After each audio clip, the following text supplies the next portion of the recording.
que Vera Helena Bonatti Mossa, Vera Mossa, está sentada nessa cadeira, sem saber que é observada pelo filho, o levantador Bruninho da seleção brasileira, sem saber que tudo isso é para ela e por elas todas.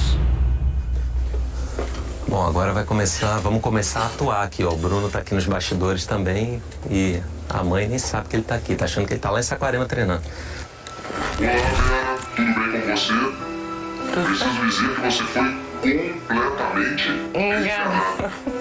Você não tá aqui para uma entrevista, mas para ver a sua história passar diante dos seus olhos, contada por quem mais te conhece.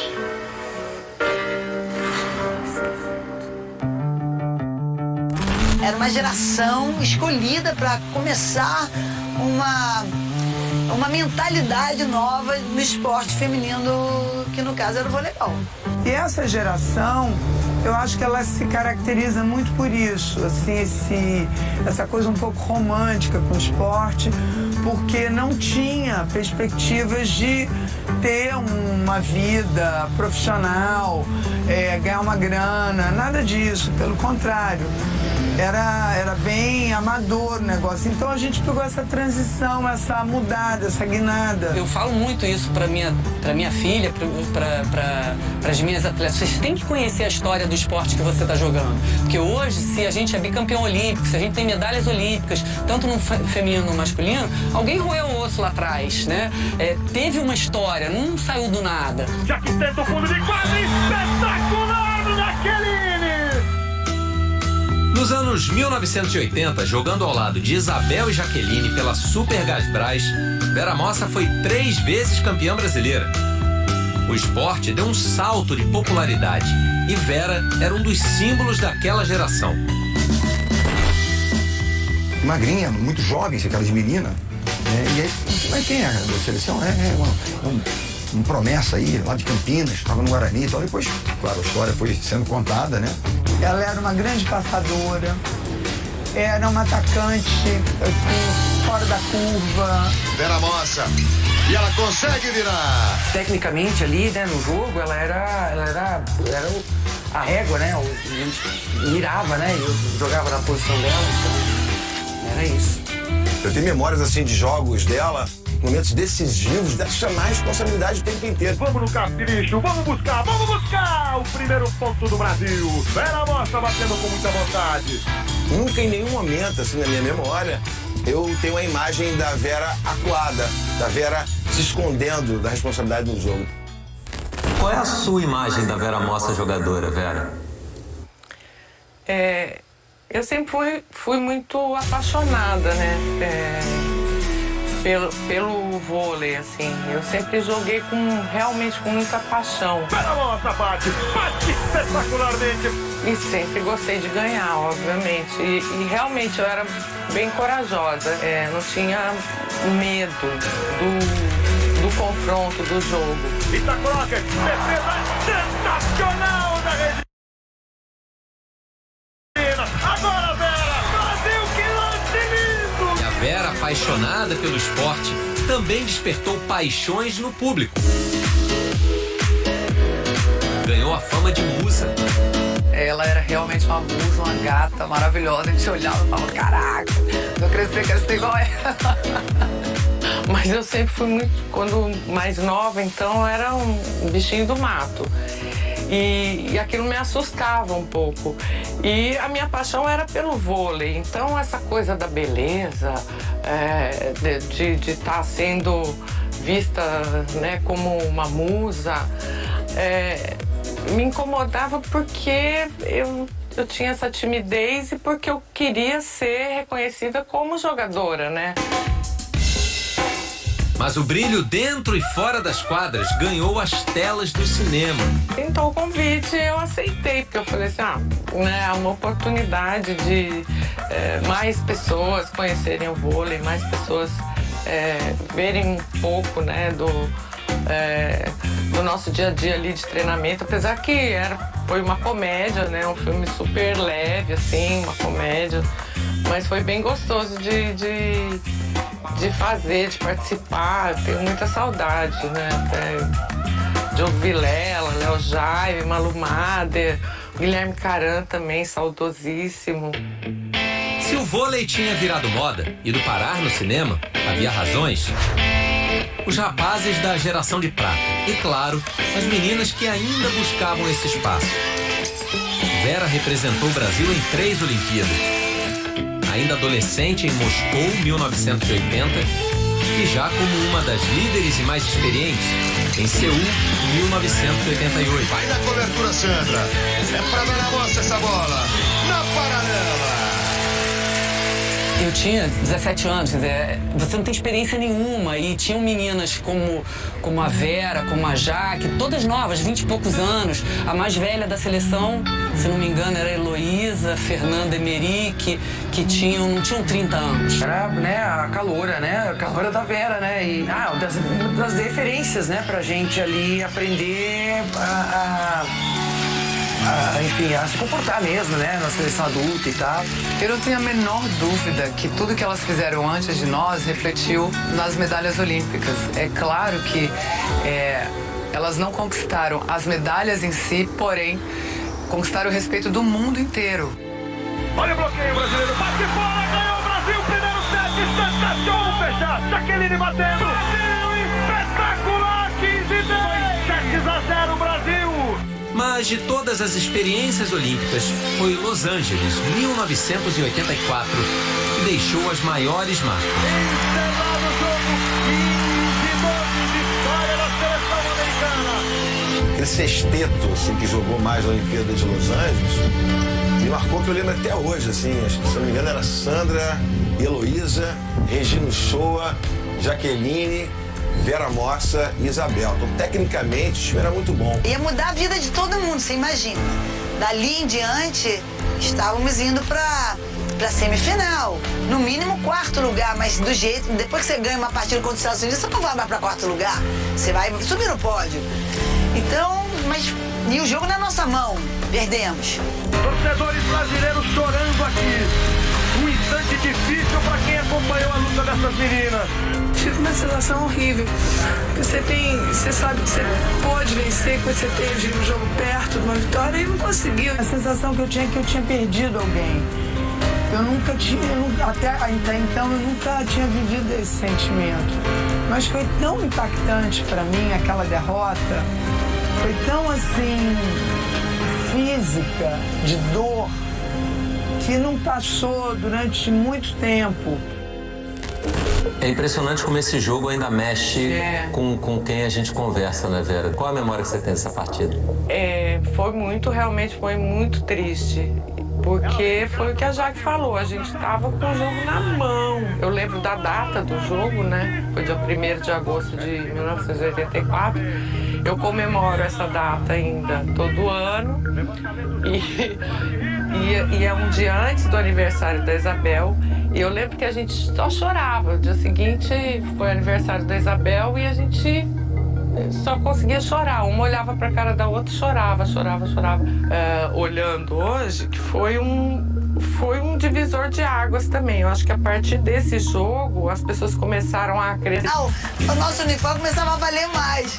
Mas vendíamos tudo, de meia, agasalho, camisa de jogo, camisa de treino. Até que um dia a polícia chegou pra prender a gente. Eu olhei pra Isabel, a Isabel falou assim: corre! Aí as 3 correram muito. Cara, eu não lembro de ter corrido assim, não. Muitas vezes, não, porque o Bruninho é filho do Bernardinho e da Vera. Então, assim, sempre, eu acho que é legal e as pessoas não conhecem, até porque a Vera é super discreta, tá sempre na dela. Bruno é fruto de uma combinação de personalidade. E o Bruno tem uma inteligência emocional, que é, obviamente, muito mais apurada, muito mais evoluída que a minha, porque vem da Vera, né, sensibilidade. Ao mesmo tempo, né, as pessoas acham que essa coisa dele e tal é muito minha, por causa da forma, mas a mãe tinha muito na quadra. Papai do céu e os deuses do vôlei tiveram assim, um cuidado nessa simbiose, um preparo para encaixar cada situação importante na construção de um grande jogador. Eu brinco sempre o seguinte, acho que é bem discutível essa questão do melhor levantador quem é. Mas pra mim o Bruno se transformou no melhor jogador de vôlei entre os melhores levantadores do mundo, entendeu? A sua história é incrível, Vera. É a história de um atleta fora da curva, que inspirou muitos brasileiros. A sua história vale ouro. Muita gente gostaria de te agradecer. Uma em especial. Ah, meu Deus do céu.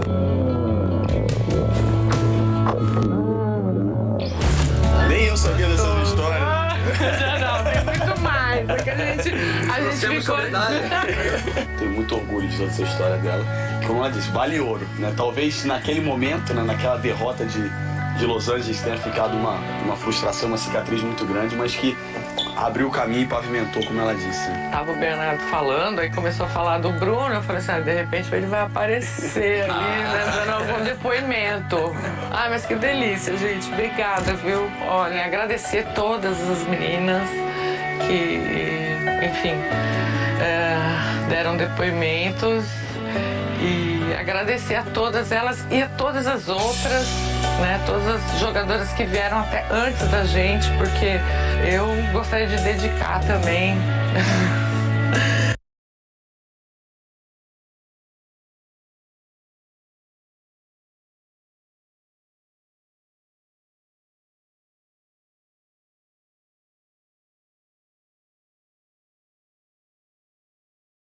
Essa homenagem a todas as jogadoras de vôlei. Pela nossa parte, bate espetacularmente, bate. Vamos lá, Vera, bate, Brasil! Agora a Vera mostra, largou, ponto no... Agora, Vera!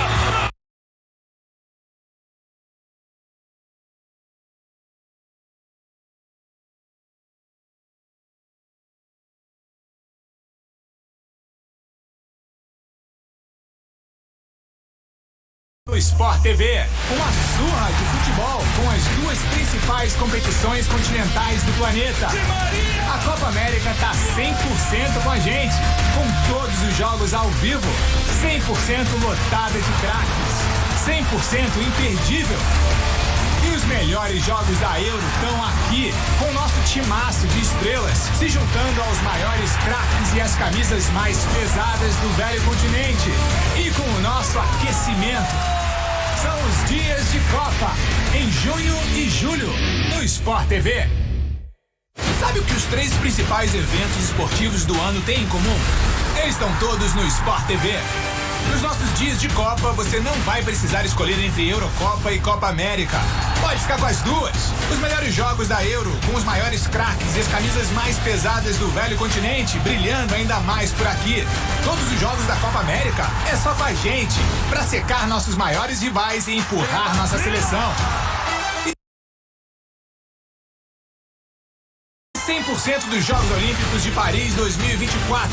Tudo ao vivo, com 4 canais na TV, transmissões em 4K e mais de 40 sinais pra gente ver tudo. UEFA Euro, Copa América e Jogos Olímpicos, em junho e julho, no Sport TV.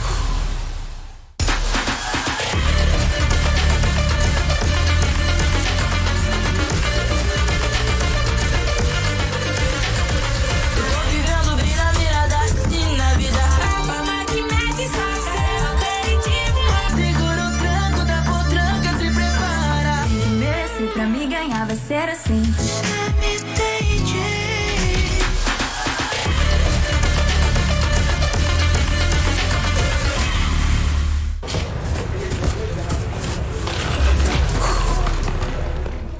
Sabe o que os 3 principais eventos esportivos do ano têm em comum? Eles estão todos no Sport TV. Nos nossos dias de Copa, você não vai precisar escolher entre Euro.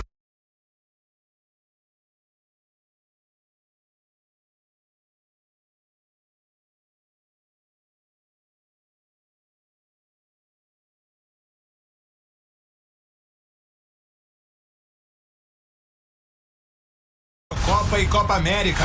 Pode ficar com as duas. Os melhores jogos da Euro, com os maiores craques e as camisas mais pesadas do velho continente, brilhando ainda mais por aqui. Todos os jogos da Copa América é só com a gente, pra secar nossos maiores rivais e empurrar nossa seleção. E 100% dos Jogos Olímpicos de Paris 2024. tudo ao vivo, com 4 canais na TV, transmissões em 4K e mais de 40 sinais pra gente ver tudo. UEFA Euro, Copa América e Jogos Olímpicos, em junho e julho, no Sport TV. Mas qualquer coisa vai você, o Caio e o Paulo apresentam o programa daqui, pô. Aí é tranquilo. Vai? Aí é comigo. E cara, se tiver tradução, na hora. Então demorou. Então demorou. Tradução do homem. Tem que traduzir alguma coisa, não, né? Tem que traduzir. Vai ter que traduzir italiano. Tradução do homem, o meu dia, velho. Liga pra Ona.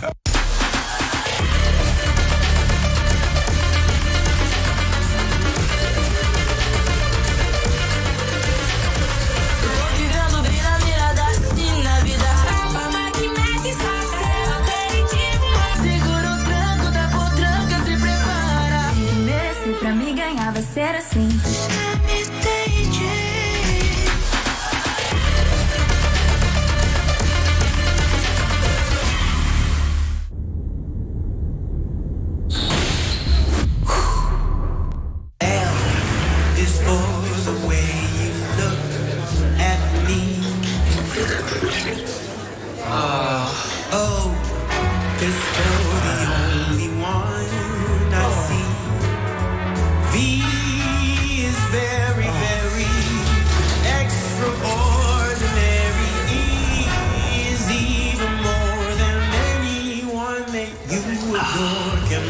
Aprecie com moderação. Se é original, tem no Globoplay. Justiça 2 está chegando ao fim. Eu não acredito que isso está acontecendo comigo. Mas fica ligado que vem aí um novo original Globoplay. Até o jogo sujo, a gente tem que jogar limpo. Esse jogo aí, tá valendo ou não amizade? Um jogo que mudou a história. Prepare-se para assistir a essa história eletrizante. Se é superprodução, se é nacional, se é o jogo que mudou a história, tem no Globoplay. A cobertura dos Jogos Olímpicos Paris 2024 no Sport TV é um oferecimento de KTO, Know the Odds, Netshoes. Baixe o app e aproveite milhares de ofertas. E XP, a melhor e maior assessoria de investimentos.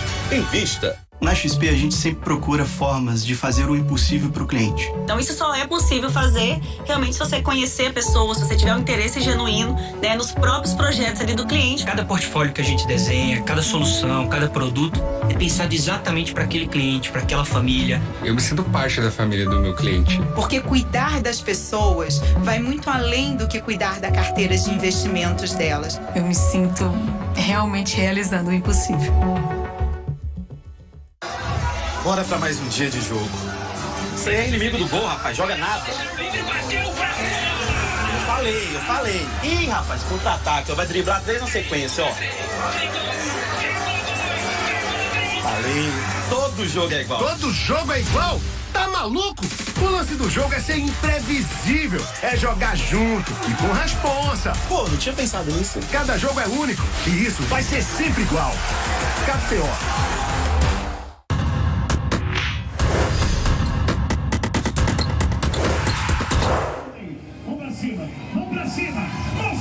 Olá, muito boa tarde para você que já tá ligadinho com a gente aqui na tela do Sport TV. Estamos chegando com mais Liga das Nações de vôlei masculino. Japão e Itália se enfrentando aqui direto do Maracanãzinho. Jogo válido pela primeira semana, né? Essa primeira semana que a gente tem vivido aí nos últimos dias dessa competição. E olha, promessa de jogo grande hoje, hein? Quem sabe aquele 3-2 ou não, porque são duas seleções que estão invictas até aqui. O Japão tem 3 jogos e 3 vitórias. A Itália, 2 jogos e 2 vitórias. Lembrando que o Japão já está garantido nos Jogos Olímpicos, nas Olimpíadas de Paris desse ano. Do outro lado, a Itália está precisando vencer, porque ali no ranking que a gente vai mostrar daqui a pouquinho para você, a Itália tem grande chance de se classificar. Então busca a vitória hoje para já continuar cada dia aí sonhando com essa vaga olímpica. Já tô aqui ao lado da Fabi. Tudo bem, Fabi? Sempre um prazer estar contigo. É isso, né? Promessa de jogão hoje. Tudo bom? Tudo bem, Rê. Bem-vinda de volta das férias. Obrigada. Né? Espero que tenha descansado. Bastante. Daqui pra frente Esquece, agora esquece. Só competição grande, né? O ano olímpico, né? Estamos aí há 62 dias dos jogos. Como você falou, a expectativa de um bom jogo. Escolas diferentes de praticar esse esporte que a gente tanto gosta. Distinta, mas muito empolgante. Assim, acho que eles têm ingredientes diferentes para essa partida. A seleção japonesa, a tendência do Felipe Blanc é mexer no time, dar oportunidade para pensar a longo prazo em relação aos jogos. Já a Itália vem completa para essa primeira semana. Um time, como você falou, tem necessidade do ranking, necessidade de vitórias. E amanhã enfrenta a seleção brasileira, né? Quem sabe o Japão não possa aprontar uma aqui também diante dos italianos, mas a promessa é de um jogo, de um confronto equilibrado. É isso, Brasilzão, tá todo mundo de olho, né? Porque amanhã tem Brasil e Itália. Daqui a pouquinho a gente vai falar muito sobre isso. Vamos embora direto aqui pro ginásio do Maracanãzinho, porque o André Pessoa tá lá embaixo e traz as primeiras informações pra gente. André, boa tarde pra você. Oi, Rê, tudo bem? Um beijo, um abraço pra você, pra Fabi, pra todo mundo ligado na nossa transmissão, pra acompanhar esse grande jogo de sábado. O público já vai chegando aqui no Maracanãzinho pra acompanhar esse duelo de invictos. O Japão já garantido nos Jogos de Paris. Não tem seus dois principais ponteiros, Ishikawa e Han Takahashi, que jogam no vôlei italiano, foram poupados. E mesmo assim, 3 jogos, 3 vitórias, mostrando a força dessa geração comandada pelo técnico Felipe Gan. E ele mais uma vez segue rodando o time, apostando no sistema de jogo dessa seleção japonesa, né? Fukatsu começa jogando como levantador, o Miyaura mais uma vez vai ser o oposto na saída de rede, no central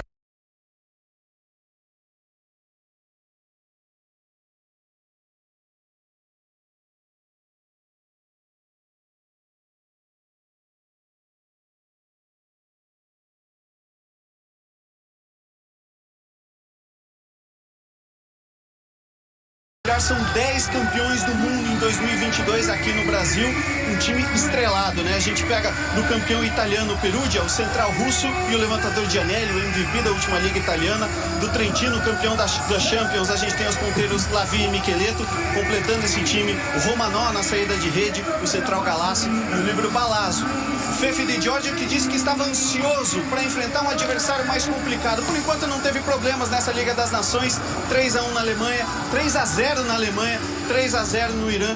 Disse que vai fazer bem ao time enfrentar um adversário mais difícil, mais complicado. Lembrando que esses times se enfrentaram na decisão do 3º lugar da última VNL com vitória do Japão. Renata. É isso, o André já trouxe bem o clima pra gente entender. Temos muitas estrelas, né? Muitos nomes importantes hoje em quadra. Então vamos à classificação da VNL, vamos à classificação da Liga das Nações. Nessa primeira semana, muitos jogos acontecendo. E a Polônia é a primeira colocada. 3 jogos, 3 vitórias. A França vem na segunda posição. Depois o Japão, a Eslovênia, Cuba, Canadá, Itália e o Brasil fechando a primeira página aí da tabela. O Brasil tem 5 pontos. Lembrando que o Brasil enfrenta a Itália amanhã, 10 da manhã, direto aqui do Maracanãzinho. O Maracanãzinho tem sido uma das sedes, né, dessa VNL de 2024. Virando a página do outro lado, na 9ª posição aparece a Holanda, seguida de Sérvia, Argentina, Turquia, Alemanha, Irã, Bulgária e fechando a classificação os Estados Unidos. Quando a gente olha ali, né, você fala, por que a Itália tá lá embaixo e tal? O primeiro critério para classificação é o número de vitória e depois são os pontos que definem. A ordem é essa, número de vitórias, depois número de pontos. Perfeito, Fabi. Bem pontuado. Vamos dar uma olhadinha então nas equipes que já estão classificadas para Paris. São 7 seleções, né, já com vagas carimbadas. E a gente mostra para você agora na tela. Alemanha, Brasil, Canadá, Estados Unidos, França, Japão e Polônia. São essas 7 seleções com a vaga garantida. Lembrando que são 12 seleções que vão participar das Olimpíadas, faltando então aí 5 vagas. E a gente coloca para você também o ranking. Por que é importante o ranking? Porque daí que vão sair as próximas seleções que vão para os Jogos Olímpicos. A Polônia é a primeira colocada no ranking, depois temos Estados Unidos, Japão e Itália. Então a Itália, dessas seleções que estão aí no ranking, é a primeira que não se classificou ainda, né? Então tá com essa primeira vaga aí na 4ª posição. Depois do Brasil, França, Eslovênia, Argentina, Cuba. Na segunda página, Sérvia, Alemanha, Canadá, Holanda, Irã, Turquia, Ucrânia, Bélgica, República Tcheca, Egito e Bulgária. Muito bem, atualizado. São 5 vagas em disputa, né, Rê? A gente tem, dessas 5 vagas, pelo princípio da universalidade, o Egito já está dentro, né? Para contemplar o continente africano. Então eu diria que a gente tem aí Itália, Argentina, Eslovênia, Sérvia, Cuba, brigando por 4 vagas. A Holanda um pouquinho mais atrás. A Itália já, digamos, passos à frente, né, dos A gente demais. não pode carimbar nada ainda, né, Fabi? Mas é muito difícil a Itália perder essa vaga. É com calculadora, é jogo a jogo com calculadora do lado e a Itália está, digamos assim, numa posição mais confortável. Mas não pode bobear, não. São 3 semanas de competição para garantir, assim, o ranking. O ranking só vale a fase classificatória da Liga das Nações. Perfeito. A Itália que bateu a Alemanha e o Irã por 3-0. Não perdeu ainda nenhum set a seleção italiana. Vamos falar um pouquinho mais de Brasil, gente, porque amanhã tem Brasil e Itália, toda a expectativa para Brasil. Brasil ontem que venceu a Sérvia. Dos jogos que a seleção brasileira fez até agora, Fabi, acho que foi um dos mais tranquilo. É difícil a gente falar tranquilo, né? Mas acho que foi o mais tranquilo, né, da seleção brasileira. O Bernardinho tá mantendo esse critério de rodar os jogadores, né? O Brasil, como a gente sabe, tá classificado. Foi um jogo diante de uma Sérvia que depende dos resultados, mas que foi facilmente dominada nas duas primeiras parciais, né? O Brasil jogou com muita intensidade. O destaque pro Darlan, né? 22 pontos, o principal pontuador. A Leal fez 17. Mas gostei também do Maurício Borges, né? Que teve a chance de voltar à seleção depois de 2 anos jogando como titular. E ele correspondeu. Acho que tem uma disputa interna, né? O Bernardinho tá, digamos assim, usando a Liga das Nações para achar o time ideal, para rodar e para tirar algumas dúvidas, que ele certamente deve ter. Maurício Borges correspondeu à altura, tendo um destaque também, o terceiro principal pontuador com 14, já que essa nem é a função, digamos, primária dele. Aquele jogador que dá volume, aquele jogador responsável pela recepção. O campeão olímpico voltou em alto estilo aí para disputar, digamos assim, essa vaga para os 13, né? Se a gente colocar mais um que vai estar lá nos Jogos Olímpicos também, que a 13ª vaga também vai estar lá. É isso, não é nada fácil. Então amanhã Brasil e Itália. E André, como é que tá a expectativa? Ainda tem ingresso? Se alguém quiser comprar ingresso ainda tem, porque eu imagino que o Maracanãzinho vai estar mais uma vez fervendo por aqui. Sem dúvida, Renato. Olha, quem quiser acompanhar essa partida a partir de agora é realmente só pelo Sport TV 2 e só pela TV Globo. Ingressos esgotados para amanhã, foi assim ontem. Todos os jogos do Brasil têm sido uma atmosfera incrível. O bacana é que hoje, o dia que não tem jogo da seleção brasileira, ingressos esgotados também. A torcida tem feito uma festa muito grande. Jogadores de todas as seleções têm elogiado, têm falado como é gostoso, como é divertido jogar com um público assim, que gosta, que ama do vôlei. E a gente tem falado de como essa torcida faz a diferença em quadra. Vocês falaram do Darlan, é o cara que mais se alimenta talvez dessa seleção brasileira com o público, e acaba sendo nas duas vias. Ele se alimenta do público, ajuda a levantar a torcida também, e muita expectativa para ver como vai estar esse ginásio amanhã nessa reedição da final olímpica de 2016, contando essa partida nas Olimpíadas do Rio. Brasil e Itália se enfrentaram 7 vezes, 5 vitórias do Brasil, incluindo a importantíssima no ano passado no pré-olímpico, que já garantiu uma vaga nos Jogos de Paris. Renata. Muito bem, então hoje todo mundo de olho nessa Itália, porque o próximo adversário da seleção brasileira, amanhã a partir das 10 da manhã, você curte todas as emoções na TV Globo e também na tela do Sport TV. Vamos ficar aí no clima então do Maracanãzinho, ó. Luzes apagadas, lanternas de celulares acesas e a apresentação dos atletas. Vamos ficar no clima.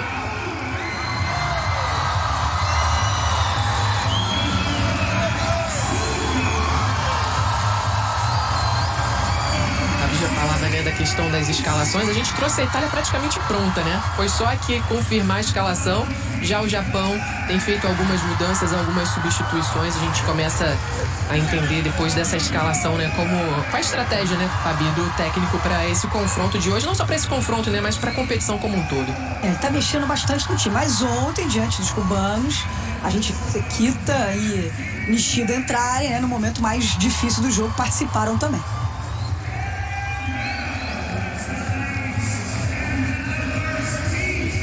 Apresentação agora dos atletas italianos. Começando aí pelo Micheleto, atleta jovem, mostrando a renovação dessa seleção nos últimos anos.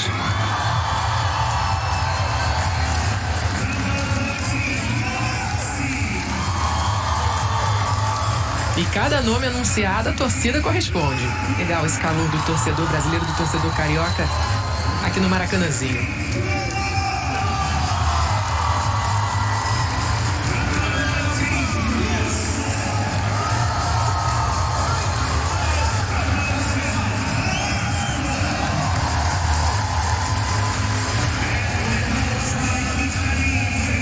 Hashtag Vôlei no Sport TV. Lembrando que você participa com a gente, manda sua mensagem, toda a sua expectativa. Sempre muito legal ter a sua participação ao longo da nossa transmissão. O convite está feito, hashtag Vôlei no Sport TV.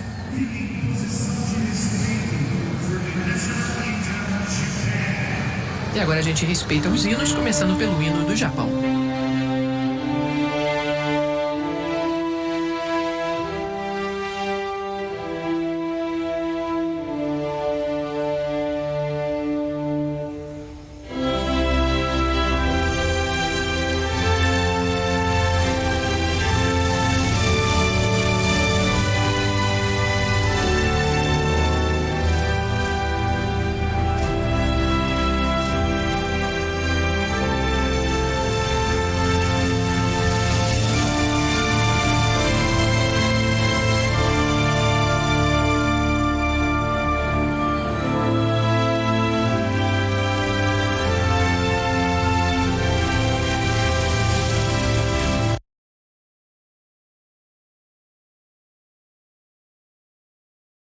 يعني هي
Anthem's done. Bring up the lights. It is showtime. Bulgaria versus USA.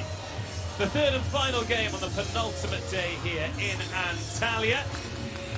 The Bulgarian flags are waving as they always are. They've got a small but vociferous group of supporters that follow them everywhere. Gian Lorenzi Blengini. It's just a shame, isn't it? We can't say, let's get ready to Don't say it! Don't say it. There is a... No, you genuinely can't say it. There's a bit on Michael Buffer's website where people can grass you up and he will sue you. Whoa! So just, I'm so glad I stopped you. Otherwise, like, you would be in the hole. Buffer don't play. But he is... But, yes. USA and Bulgaria do play. Yes, yeah, they do. And this is exciting because we're looking at the starting sixes here. One change for both. Asparahov starting ahead of Karyagin. And Jake Haynes given the nod ahead of Gabby Garcia. Other than that, it is consistent. And somebody is going to get their first win of the VNL. They'll have looked at the schedule, knowing the rosters they were bringing and targeting this one. So it's a different test for them, isn't it? Well, I think for Bulgaria, they probably wouldn't have realised that, you know, USA, well, that's going to be a tough game. But then seeing who actually is here at the start of this week, thinking, that's within our grasp. Yeah. It'll be interesting to see how the USA deal with it. They've got plenty of talent, plenty of skill. Will it be enough to get past Bulgaria? We'll find out. Well, it's a different challenge as well, as the lights have dipped again. We've been having a little bit of problems with these. But one of these teams is going to have to set the pace as opposed to matching the pace. So who is going to be more equipped for that? Stay tuned to find out. Here's Jordan Ewart to serve first for the USA in the navy. Bulgaria receiving in the white. Simeon Nikolov with a one-hander. And a chance for USA. Not taken yet. Good block touch. D'Agostino. Haynes. On a rally to start with. Plenty of people getting hands on it. Dimitrov. Just remembering how all of his body parts work in time to get out of the way. He managed to get it up, didn't he? Managed to get it going in the end, in terms of like where that was like, well, yeah, quick move, got all the pieces in the right order.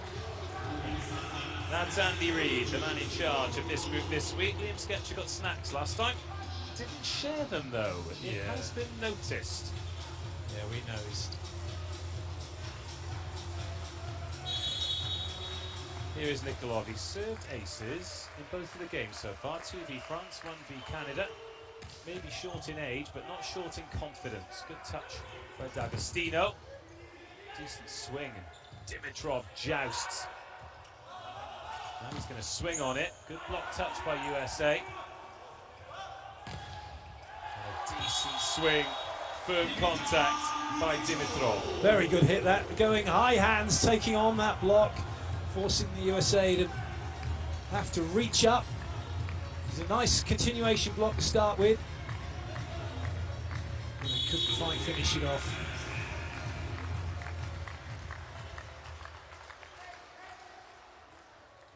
(2-0) Bulgaria. First touch by Ewart. Oh, and a massive block, but kept up. What? How have they done that? Petkov did everything he could, and now USA with an opportunity. Free ball though, Nikolov, Dimitrov, and now it's down. They've lost the point, but that is some serious hustle from USA. Like everyone watching, and I mean everyone. Me, you. Yeah, I thought this one hit the floor. Not that. That's a lovely pick up from Tuaninga. But then the advantage is back with Bulgaria, and they're in system, and they make the most of it. Sticky start for the States. Nikolov. Oh, Tuaninga keeps it alive, but it's the wrong side of the antenna.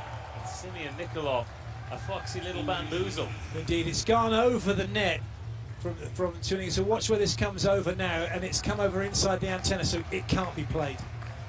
As soon as it's touched by a USA player, that's it, rally over, point lost.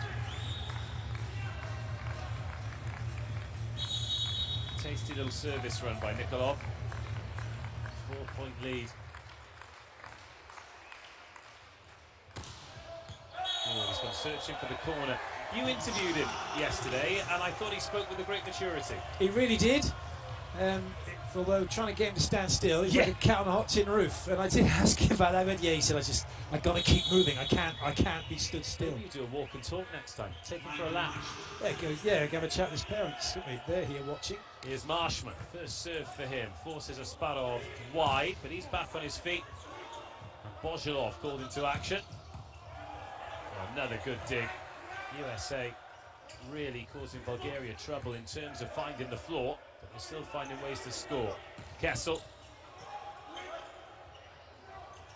Dimitrov works it off the block. Long rallies. Asparov.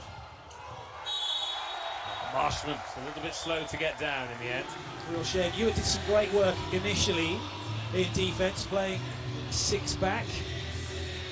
Nice and deep, but then just too many chances for Bulgaria, able to recycle, recover, and have options and spread the block.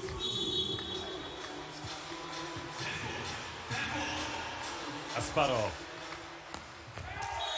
into the net.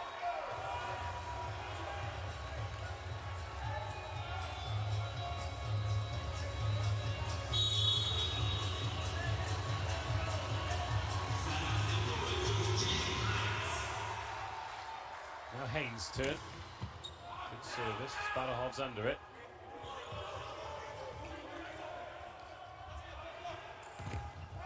Oh, that time the block hits the deck. Petkov leads it. Kessel against the 3 blockers, looking for a solution. But the one he went for wasn't available. That gap was closed really quickly. Still no Andy Reid timeout. 6-2. Petkov floats that one in. Now a chance to side out. Taken. Well, the one thing that Haynes is going to bring is that height. He gets a really heavy hit on the ball as well. He's 2 meters 10. And he might be a bit, it's not the fastest, it doesn't need to be. He's up there, it's the height he can deliver from. That's going to be crucial. Kessel. Oh, that is very nicely done indeed by Grozdanov. It's not, forget Grozdanov. What a ridiculously good set from Nikolov. That was, watch this, he's got no right to be making that from there, and yet he does. You and I couldn't miss if we were getting sets like that, tell you. Not true. Kessel into Tuaninga, Ewart pokes that through the block of 3. Oh, Dimitrov really wound up for that one. Looking good here, 5-point advantage.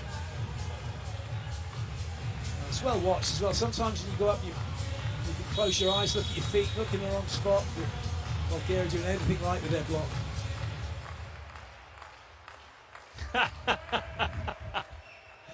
Oh, still a smooth operator. Oh, that's a lovely touch, and then helped over D'Agostino. Cat-like reflexes, but Grozdanov is in the game.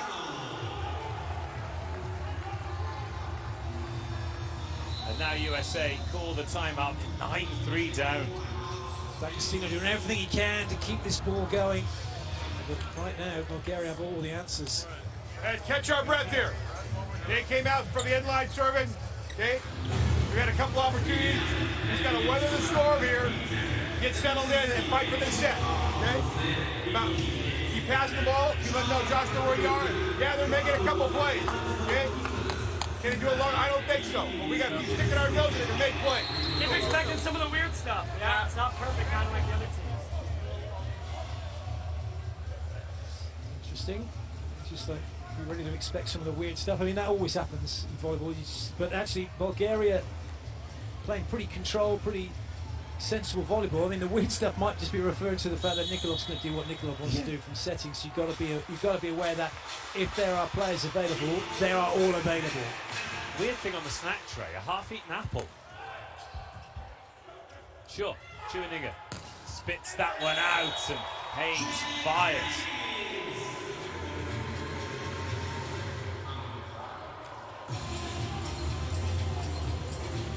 Nice tidy side out. Positive set, so taking the ball, Chueninga, and continuing it on its path. The energy then can speed up the ball slightly, so it makes it difficult for the defending team. Kanigi. Sparov receives. And Tatarov swings. With an Arbon volley, backside hitter, only 21, that's a really good hit from him. So this starting lineup, you've got Nikolov 17, Asparov 23, Grozdanov 26, Tatarov 21, Dimitrov 23, Petrov 27. That is a youthful lineup. Oh, Hewitt down the line. Lovely set from Chueninga. Marshman's up, you think it's going to him. But the pace that they're both going at here, that's really well played. Hewitt's been really steady for the USA. 29 attack points and an ace serve from him so far coming into this match. Chueninga back to Hewitt. Scrambles at the net. I think Asparov was thinking about getting the set instead of getting the ball. You can't think about the next play, about what you're going to do next. You have to be in the now. What are they going to do now? USA have gone from 6 points down to 4 points down. Not yet seen a Chueninga service run. He's more than capable of them. See his wrist movement, he can move it both ways, really cause trouble, but that ain't it.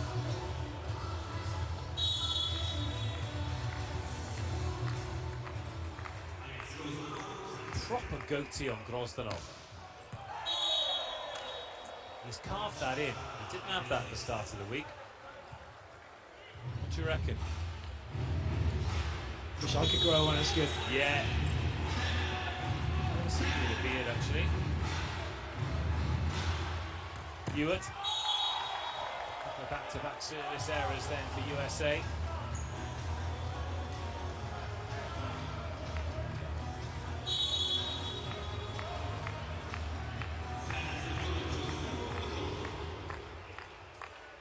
Nikolov says he's been given free rein to cut loose.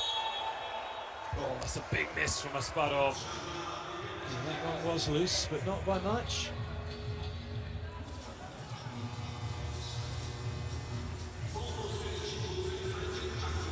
Bulgaria asking for a net touch here. Why would they? They were the ones swinging on the net.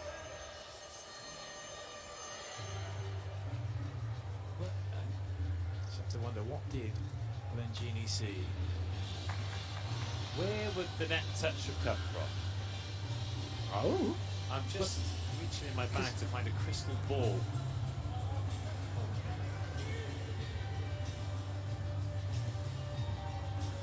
There's no mission coming. I think maybe just a. Well, what could tend to happen as well? The net's moving. If the net's moving in the rally, and then you have to, you kind of don't pick up on it, and then you see the last action, and you see the net moving. You're like, oh, that must have been a net touch. It kind of happens quite a bit. Well, they're taking their time over it, so it might be close. Well, maybe the challenge team are asking, where are we supposed to be looking? What net touch? When? No, see, this is the thing, that the ball is down, so any net touch coming now, or not, is after the fact. There it is. So there was a net touch, but it was after the fact the ball hit the floor. Oh, and they found the on switch for the referee's mic as well. And just explaining to the crowd, saying that the net touch occurred after the ball hit the floor, no fault. Sonia in charge today. Beautiful Montenegro, and an ace service from Michael Marshman. Bit more like it from USA. They've cut the lead in half. Very good serve, a little help from the net.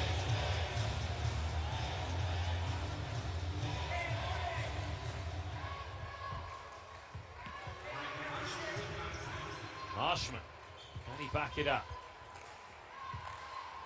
That's his first ace of the Volleyball Nations League.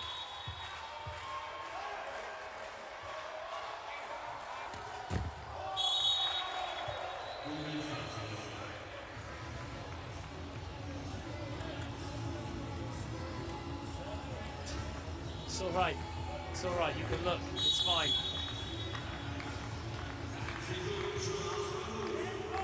Asporov. That's took the net on the way through. Good ball into Chuaninga though. Kessel cut out by Bozhelov. A decent block touch by USA. Dimitrov. D'Agostino's there, backcourt. Kessel! Not today. Couple of swings he's had now against the well-formed block, and trying to find a gap in the block that just isn't there. It looks like it is there to start with. He's gone wide. He hasn't really gone wide enough. Wonderful blocking though by Bulgaria and by Tatarov. Picked up a couple of blocks against Canada. Tatarov. Asparov frustrated with himself. Yeah, my team's a little profligate from the serving line at the moment. Change incoming. Gabby Garcia in for Chuaninga, so a blocking substitution. Maybe the start of a double, potentially, is when Haynes has finished serving, to then bring on Quinn Isaacson. Ooh, is it? No. So here comes Quinn Isaacson. And after I mentioned yesterday that Ball State had a media relationship with Cardiff Met University, turns out their coach was watching. Hey, well, excellent. Well, I did see someone going on about the close highlights. that is. Yeah, miles out. That's all you're going to say if you're, especially through the net. Yeah, miles out, mate. Yeah, miles out. Yeah, unlucky. A millimetre or a mile, same result. Just like that. Yeah, so Isaacson and Garcia in. Change of opposite, change of setter, change of luck maybe. 4 points down USA.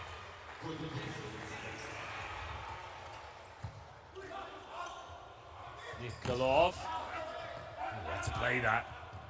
It's one of those ones that can sometimes leave a little egg on the face. That can leave a little point on the board. Kindigi up big. This is a good run for the USA. They're slowly but surely getting themselves back into this set.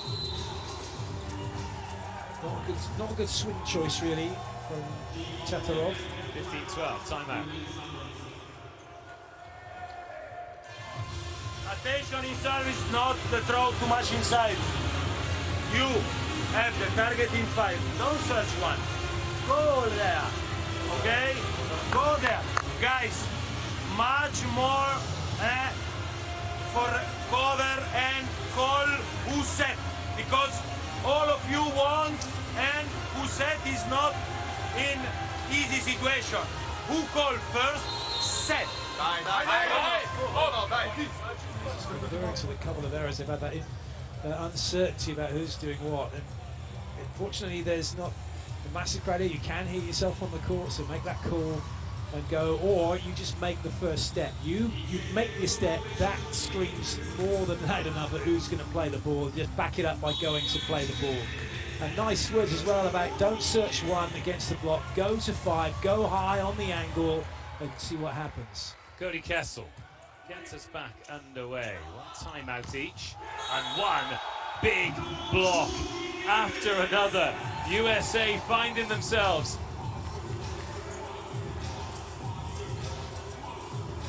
Nicely done. EUA lining that up. 2-point game. Here we go. Plenty of time for USA to keep doing what they're doing too. Smart from Tatarov. Kessel has just rolled right over the top of D'Agostino. That looks quite painful.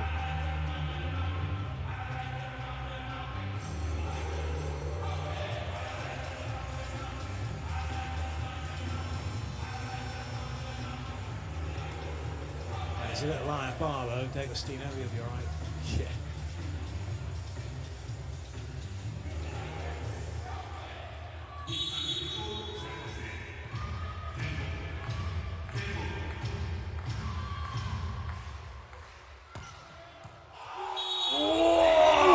Yes!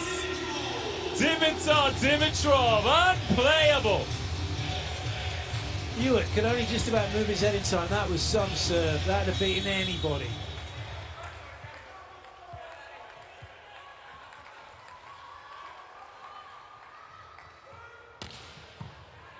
D'Agostino, good ball in. And a nice tip too, causing a bit of chaos. One touch, another touch. That's unlucky for EUA. He's got in there and he can't make it happen. Ganev don't care though. Liga very happy, the president of the Bulgarian Federation.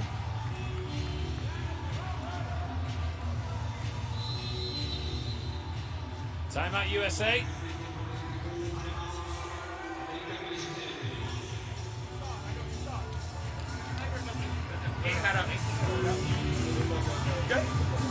Hey, you got your breath.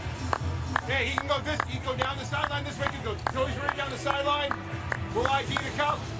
Hey, even though we see tip, okay, keep playing hard. Okay, let's get after these guys. Come on, push back. 1, 2, 3. Jake Haynes has been watching us, hasn't he, pre-match doing our sound test? Yeah. Great impression of a seal from Jake Haynes during that timeout. But it's all about keeping the energy high, isn't it? When the energy's been high, the play's been good, but they're up against it. Because they are 5 points behind. Oh, 4 points behind, and Dimitrov has introduced himself to Asparov's rear end there as he's come through.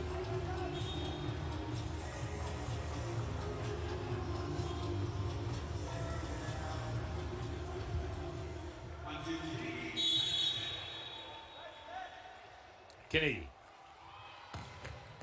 Oh, he's done it now! What a service! Matthew Kennedy! Getting jiggy with it from the serving line, and it's such a good place to go because there's no one to help. If you decide to leave it as the passer nearest the sideline, that's it. Oh, no one can get to it. Outstanding, absolutely outstanding from Kennedy. Nikolov has to bump that from about 5 meters out. Kennedy can get a good touch. Isaacson overhead. Bulgaria rescue can go again. Oh, Kennedy put down and kept up. Oh, as Isaacson got a foot on that. It was a huge swing. I think the ref blew the whistle before the challenge came for ball down. I thought there were 2 whistles blown then, but hey, you know, I do hear things. Well, it's the challenge now, so it's a win or a lost point. There'll be no replay on this. For Bulgaria, yeah, they've called it, but I thought as that was moving up, the whistle was blown, and to give it, oh, it yeah, is down. It's down. Yeah, come on. Our volley's not allowed.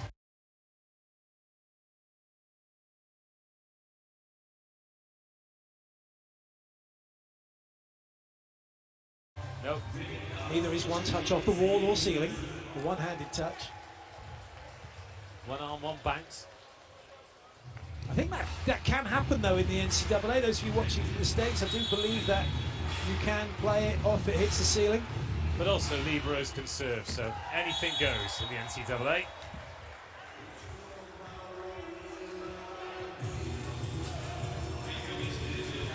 Isaacson out.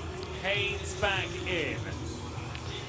Do you know what? Actually, I know Isaacson was across the back row, Garcia in the front, but that worked really well. That dynamic of Isaacson and Garcia on the court, they got themselves in a good position. Balchanov has come in for Bulgaria as well. Decent block touch. D'Agostino tees it up. Ewart. Oh, another block. Just 3 of them up there, making it look easy. Is going to come back in. The best option really for you was to carry on down over on the angle. The block was, again, he's going back into the heart of the block.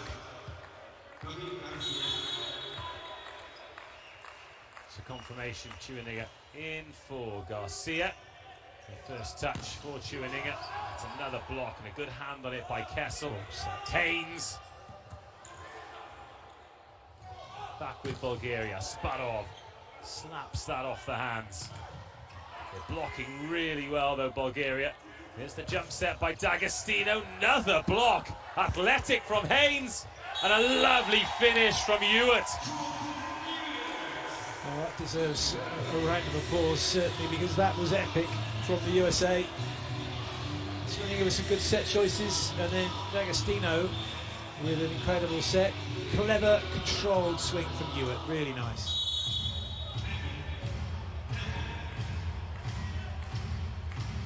They're quietly in the slipstream, USA. They pick up a break here. Asparahov gets another swing on it. Unlucky, Jordan Ewart.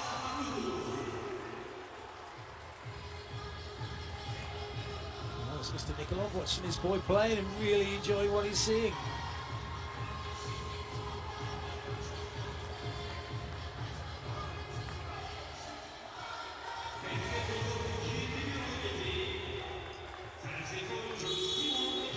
Simeon Nikolov.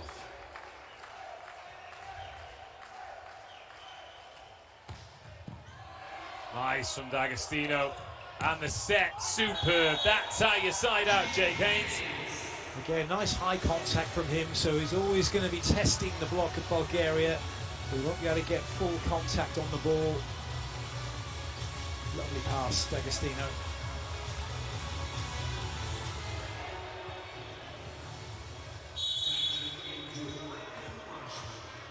Marshman.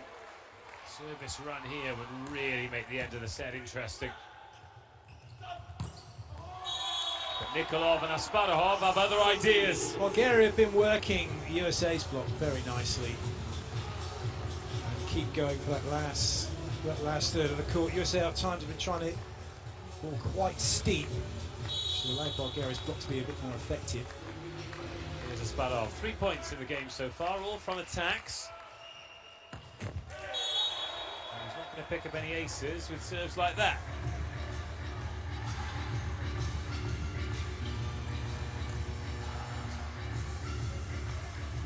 Change reversed. Balchanov back out. Taftarov back in.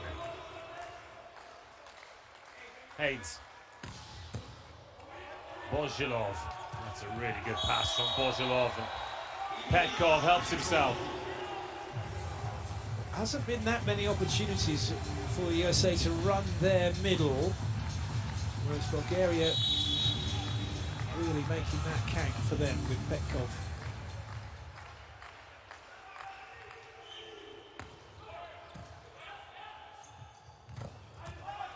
Good scramble. Oh, net touch, Bulgaria. It was a very good touch to slow that ball down. Grozdanov, I think, is... Speaking of great facial topiary, Ethan Chaplin enters the chat. There's some good moustaches on show this BNL. AKA Rooster. Champlin, first touch of the match. Decent serve too, but Asparov feeds that in beautifully and then drops it in the donut hole, but USA find the dip. That's nice. It's just finding a good solution and knowing that you can't just blast away at everything. That's good. That's off the fringe of the block, and then anything can happen. It's getting tight in the 20s. Timeout Bulgaria.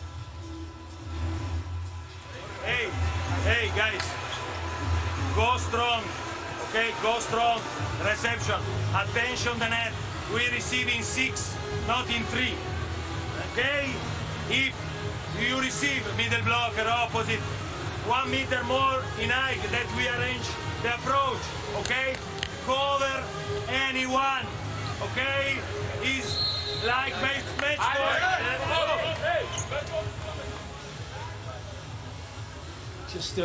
Just get the sense, don't you, that Blanchini's thinking, if we're not careful, this could slip away from us here, and he really doesn't want that to happen given where they've got themselves to. They need to see this set out, keep the pressure on the USA. Champlin. Another good serve and another good pass. There's a touch on that. Haynes just wrong-footed. Well, that's what they've got to keep on doing. Keep attacking high. Passing's going well. They're dealing with what the USA are bringing them from the serving line. Cody Castle back in. He's going to be helping this team defend. Set point, Dimitar Dimitrov. In it goes. Good first touch. Chuaninga. Oh, Hewitt gets a toe on it, but it's not enough to keep it off the floor. And Bulgaria take the first set. Great work, solid play, enough consistency in what Bulgaria were doing to see themselves over the line. USA with it all to do, but they were 9-3 down. They could have let that set slip away from them, but they hung in there, asked Bulgaria some questions, got within 2. Is that the momentum finder? Can they find a way to drag Bulgaria into deep water? Tough one that for you. In fact, that might be going out, actually, and he's put his foot through it. You never know now, because he never hit the floor.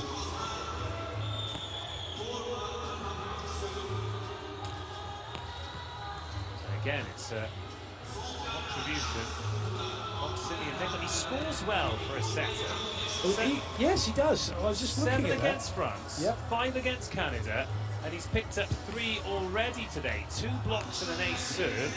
He scored with, so what's he got here? He's got 7 attack points, 4 blocks in the competition now, and aces in every game. The boys playing superbly. Those are the numbers. What do you think? Yeah. Their numbers? Their numbers, but 15 attacks to 8's a big one. The blocking's been solid, as we talked about. So it's all good numbers from Bulgaria. It's not bad from the USA. They just got to be more clinical with their side out.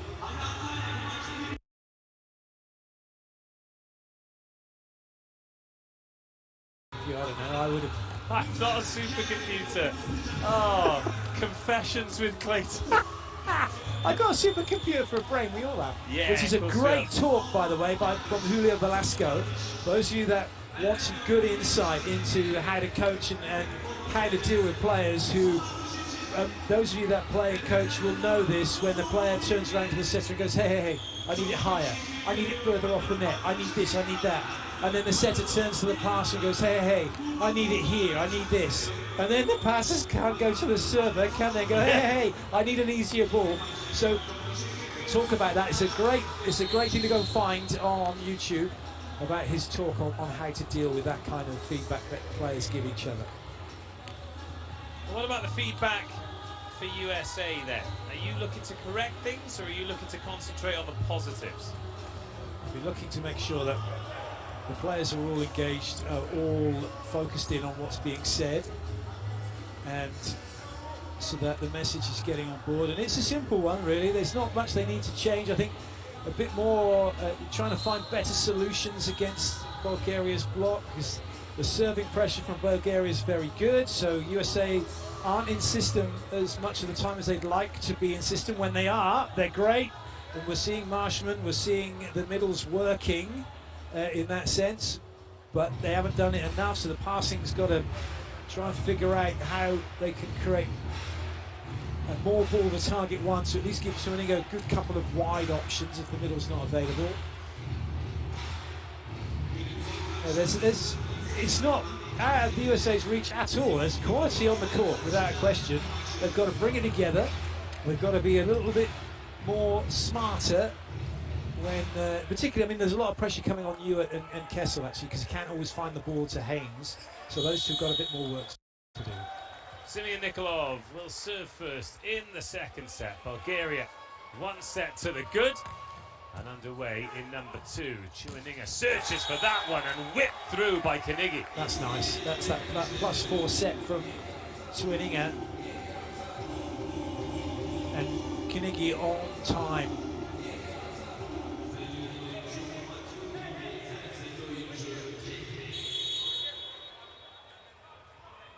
Haynes. Only find the net. 1-1. Snatched at that one a little bit with Haynes. Quite a low contact in the end for him. Asparov. Been used off the bench until today.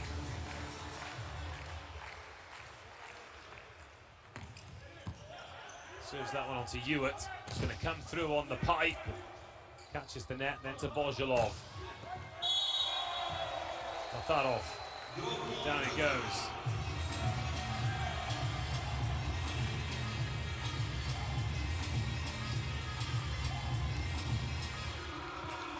Ewart's desperately trying to get into a position, having a chat with D'Agostino as that ball's been played, and he was then fighting for position as the Bulgaria having a swing, which caused an issue.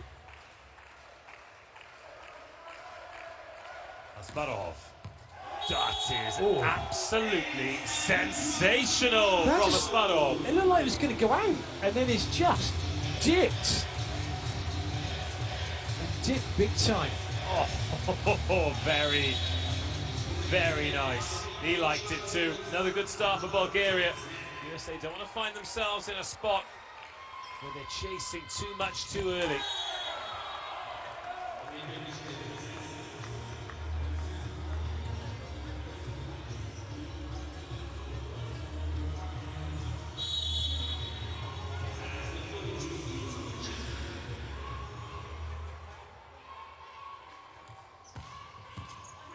Good pass by Bozhelov.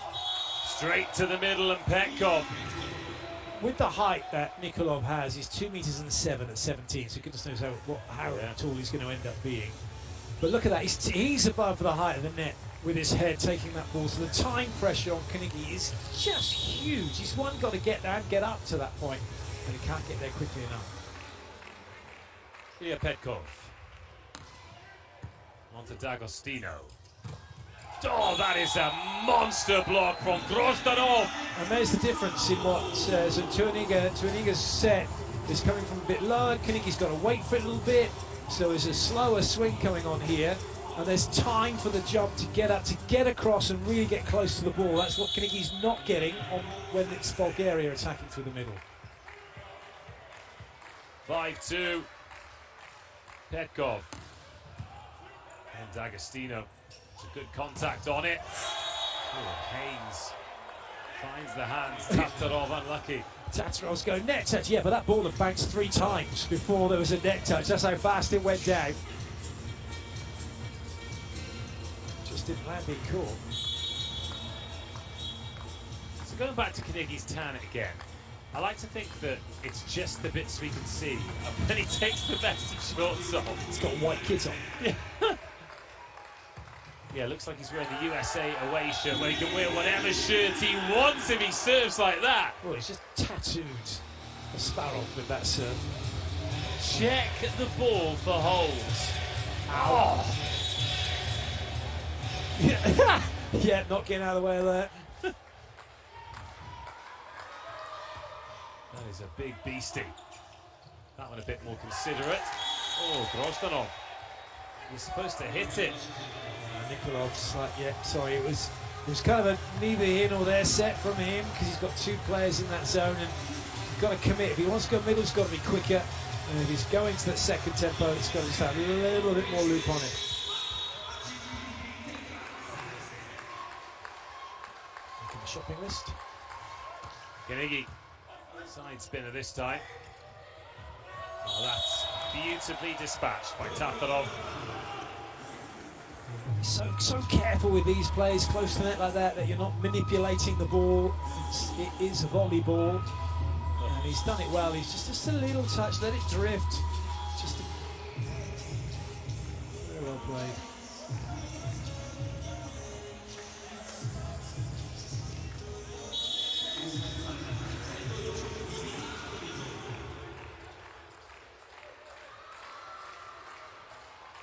Dimitrov forces you at wide, but he's back on his feet, finding ways to score. Got that right off Nikolov and into the antenna. They were thinking about challenging this, but in fact they have challenged this. They're looking for the last touch because it wasn't like a clear-cut hit. There was a movement ball to the block. Did he continue it on into the antenna, the pin? The mistakes as it's known. Barber's pole. What did you call it yesterday? Candy cane? Candy cane, yeah, like that one. I'm sure there's other names for it around the world. Please let us know. You can get to us on the socials. Hashtag BBTV as well for a thread. That's a lovely sight, isn't it? We captured some great footage here in Antalya. Yeah. Also, a chime out. That's a wonderful swing from Ewart, straight on the block, straight out. Into that pin. Antenna, candy cane, Barber's pole.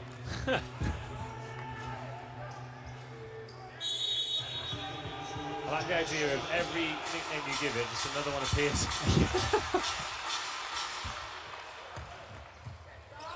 Schueninger, good serve. Forces Grozdanov wide, free ball.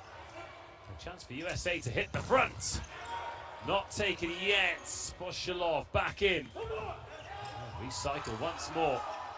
Nikolov. Oh. You cheeky boy, Simeon Nikolov. Yes, exactly, Andy. That's just it. Take a breath, get back onto it again. There's no, like, I shouldn't do this. He's just going to do whatever he wants and play with the freedom he's been given. That's a touch of class, though. Nice commit block. Pipe. See ya. Yeah, that was well played. And it shows his maturity, actually, from Nikolov, because the middle's coming steaming in. It's a transition play, and he's seen in his peripheral that the block's committed, and then he's then gone to the pipe ball. Really good set choice. Champlin still there in the receiver unit. Now he's running the pipe and making it count. Yeah, nice fast hit. Bulgaria's defenders, middle back, right back, 6 and 1. They're a little too high, particularly Tatarov. That's 6.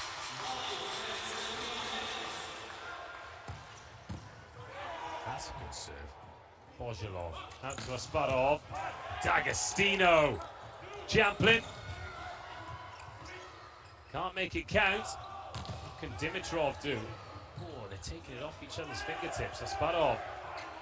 Another chance for USA. Champlin. Bulgaria can go again through Dimitrov, the lefty. D'Agostino into Schueninger. Now's the chance. All the options. And it's Ewart from backcourt. Very nice from Ewart. Very nice from Schueninger. He knows as well that he's picked up the fact that Ewart's ready, waiting. He didn't have to play this one. He makes a quick shuffle step. He's in a good position here. And a great movement by the front two as well, Champlin and Gasp, because it just keeps the block with them.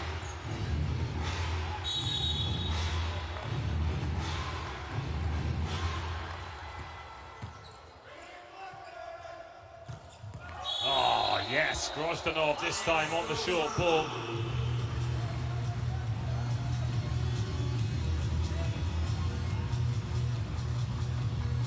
It's the height, that height, really difficult to do anything with, even especially if it's being run towards where Champlin's trying to block at 4. Is the captain Grozdanov.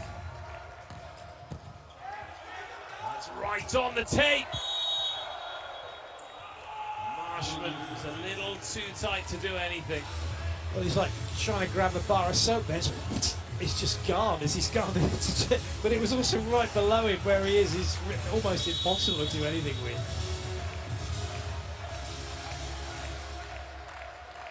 Grozdanov. Furious with himself after that one. Still furious with himself. Here's Michael Marshman.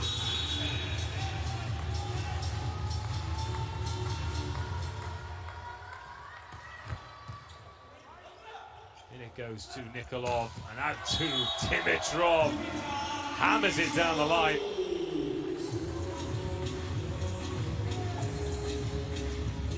Solid siding out again, and the sensible stuff. Spread the play wide, even though there's no middle coming in. If anything, I mean, Champlin's left way too much line. Nikolov. Champlin feeds that one in, and they go to Jake Haynes. Solid from Haynes yet again.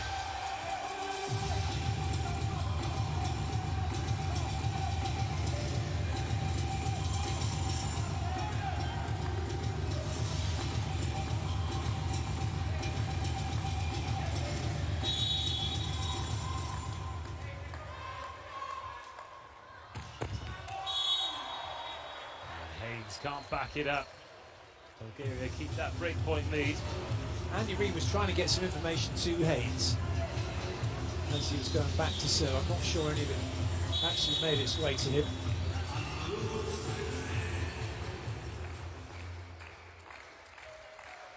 Asparov. On to Ewart. Haynes! Petkov!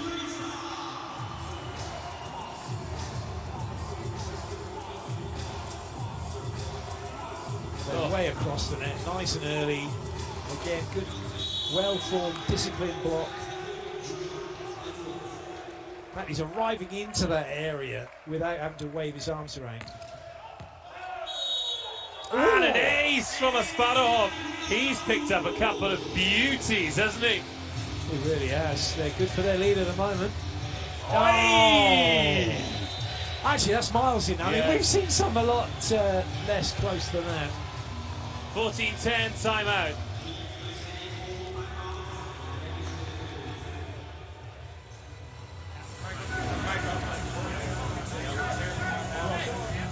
Hey, come on up here, let's go. Get some water, come on up here.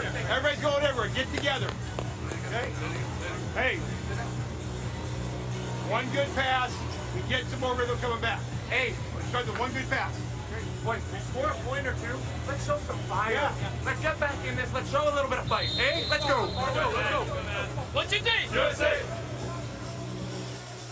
It's interesting listening to the different teams and the different timeouts because some coaches like to talk about specific moments, others about technique. For USA at the moment, it seems as though it's all about attitude. Well, it needs to, yes, because right now they're not actually doing anything you can say, right, let's work on this and that. There's some basics they need to do better. Passing's kind of okay, it's a bit hit and miss, but then you've got to make sure that you're not compounding things. So if you, Tuning is doing his absolute best to find players, but if it's not great, the players can't compound that by making errors.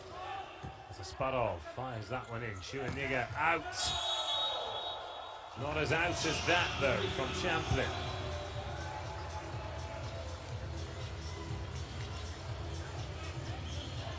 He's absolutely caned that one, there's Champlin, but unfortunately for him couldn't find the sideline.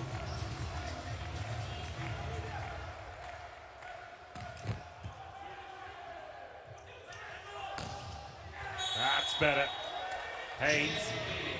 It's nice, good touches again. This block is going to keep putting pressure on the USA, so they're going to have to be really smart with the hitting. Anything flawed, anything where they go into their comfort zone to have a swing is going to cause them problems.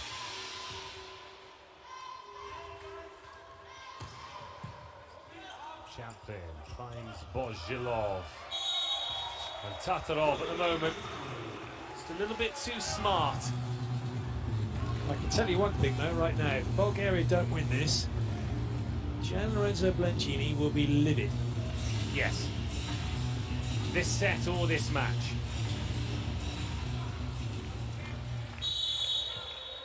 Ilya Petkov. 2 attacks, 2 blocks. No aces yet. That's a lovely first touch though. A smart play by Ewart. It's one of those ones where, as the blocker here, Dimitrov, if he takes his hands away on that one, he wins the point because it'll be a massive carry. Sorry, referees, sorry, coaches, catch ball. Catch ball.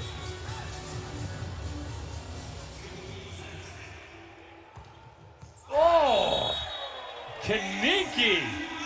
He's got a couple of those now. Boy, can serve. That's 3 aces for Kanigi.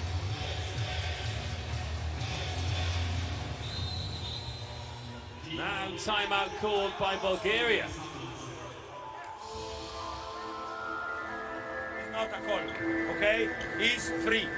If you see him going here, you can, when you are alone on block. Don't carry him, okay? Guys, we have to fight.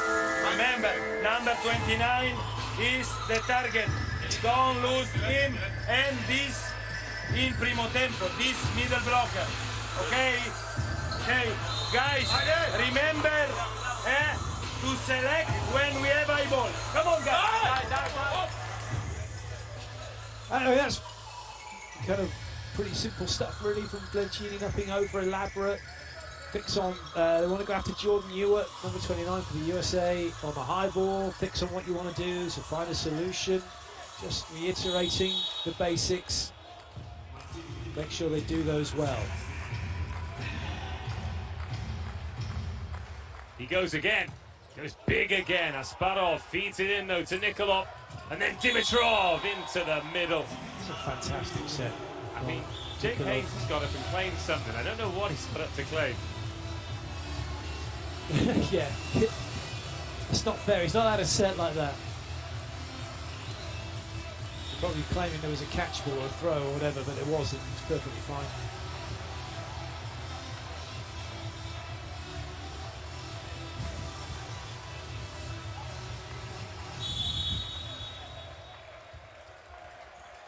(17-13). Bulgaria slowly but surely closing in on set number 2. D'Agostino with a good touch. Haynes.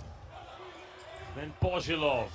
Oh, Dimitrov arrived late, made it count. There's a lot of weight behind Dimitrov. 23 years of age, 2 meters and 8. He looks quite wiry, but actually he really gets through that.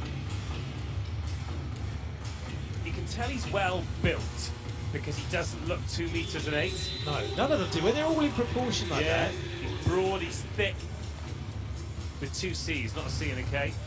Let's go, James. Let's go. Let's go. Okay. Great pass on the first one. James, great pass on the first one. Thanks. Okay. All set? 3 meters, right? 3 meters. Okay, one side out. We're within 4. Okay, couple shows are right there. We all good? Fight for it. Fight for it. Okay, let's go. Boys, up, boys. Fight, fight, fight. What's your name? USA. Come on, come on.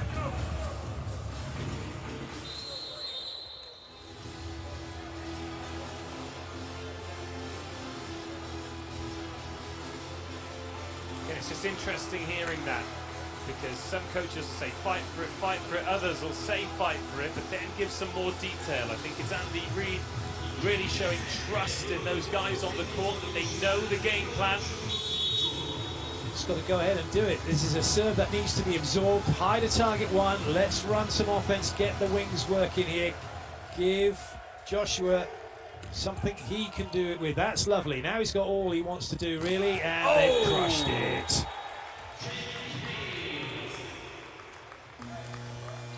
Lovely set from Tuaninga. Well done, son. Off you go. Yeah, take a breather. Yeah. In comes Gabby Garcia. He's going to serve.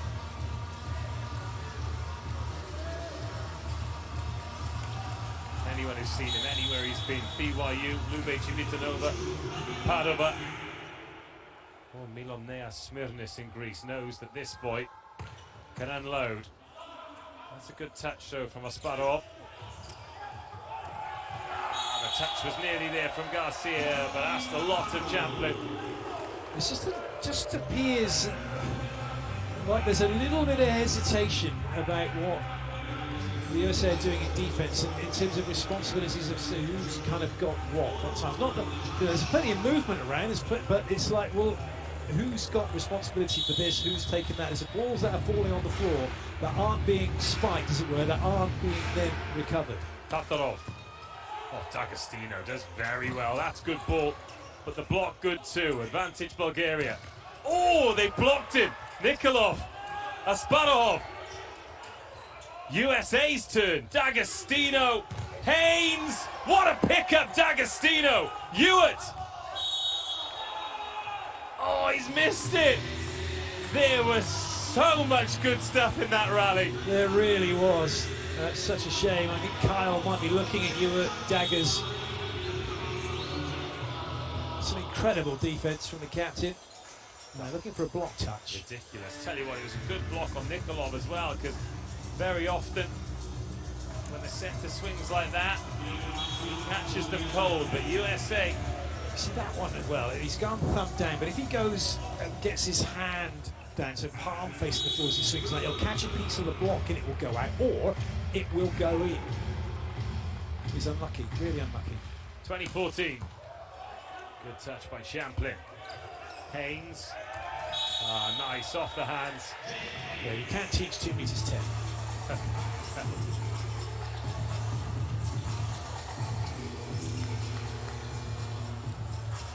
Changes for Bulgaria. Valkinov coming in for Tatarov.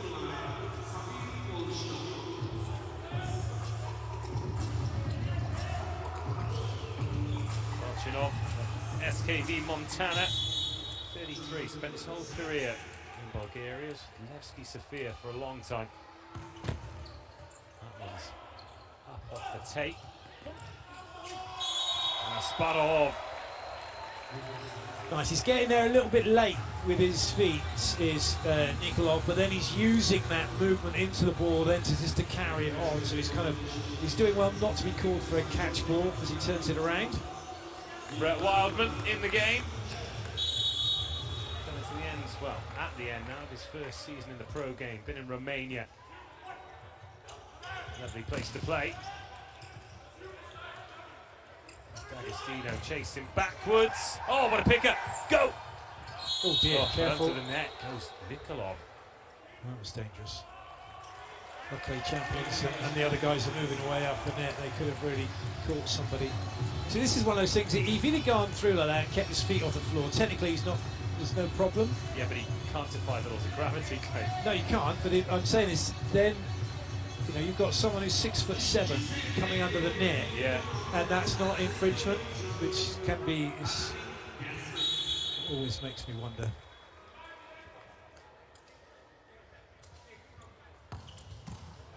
Good serve, but Asparov does very well, and it means that Petkov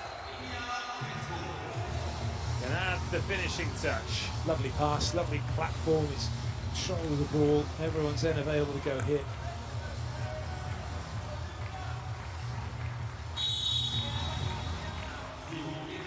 Nikolov coming towards the end of the second set. Reminder that Sketcher will be getting some interviews with both coaches. Hopefully we'll get an outline of what's going on. Probably.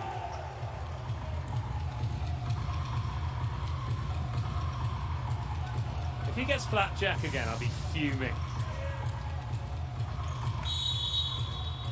Well played, Kinigi. That's a good swing. Haynes. To Valchinov, out wide to Asparov, and then Dimitrov offers up the free ball. Champlin, he has got some ups. He has, and he needed them because he went too early for that. You want to go quick, and yes, it's nice to go quick, but you've still got to be showing your pace for the setter to go. He just went, so he'd gone and jumped on his own tempo, but luckily his hang time helped him out, so he was able to get something on the ball. He's down as 187. What's that? A shade shy of 6'2" in old money. It's a bit shorter than us. Asparov missed everything. Oh no, he hasn't. He's got a touch on the way through. Oh, Asparov.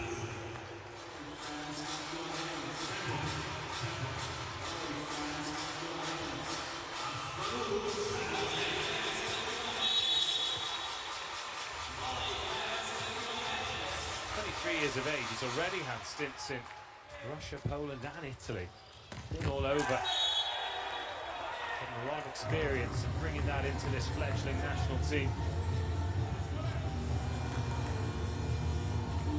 Tatarov coming back in for Varchinov.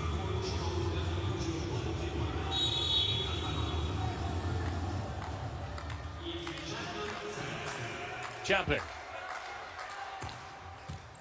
On to Asparov. Oh, that is a heavy hand from Dimitrov.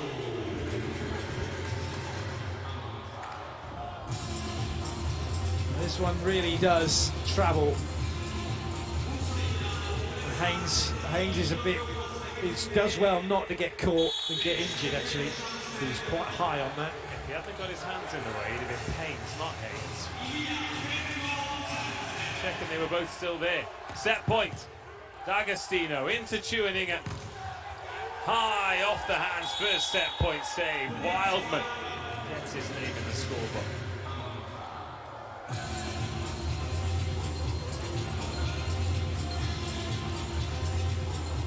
Here's Carnegie. He's probably the one player the USA wants at the service line here. He's having a roll with his libero.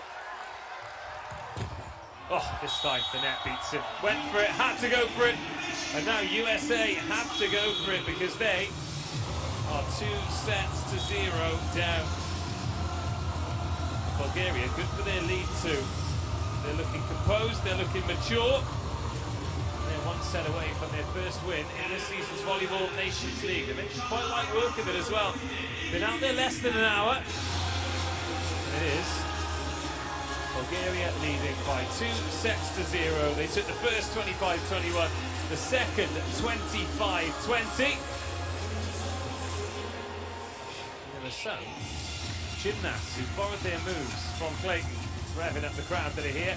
We're going to take a look at the numbers. I'm going to take a look for Liam Sketcher. He should be out there by now, sniffing around like a news hound. There he is. Well, looking at opponent errors, it means USA only 6, not too bad. Less for Bulgaria, so they played well. And if anything, just a couple of blocks for the difference. So better set from the USA. They need to be better still, though, as we move forward in this one. For the Bulgaria, it's about not letting the USA have that kind of freedom to come back in as they did.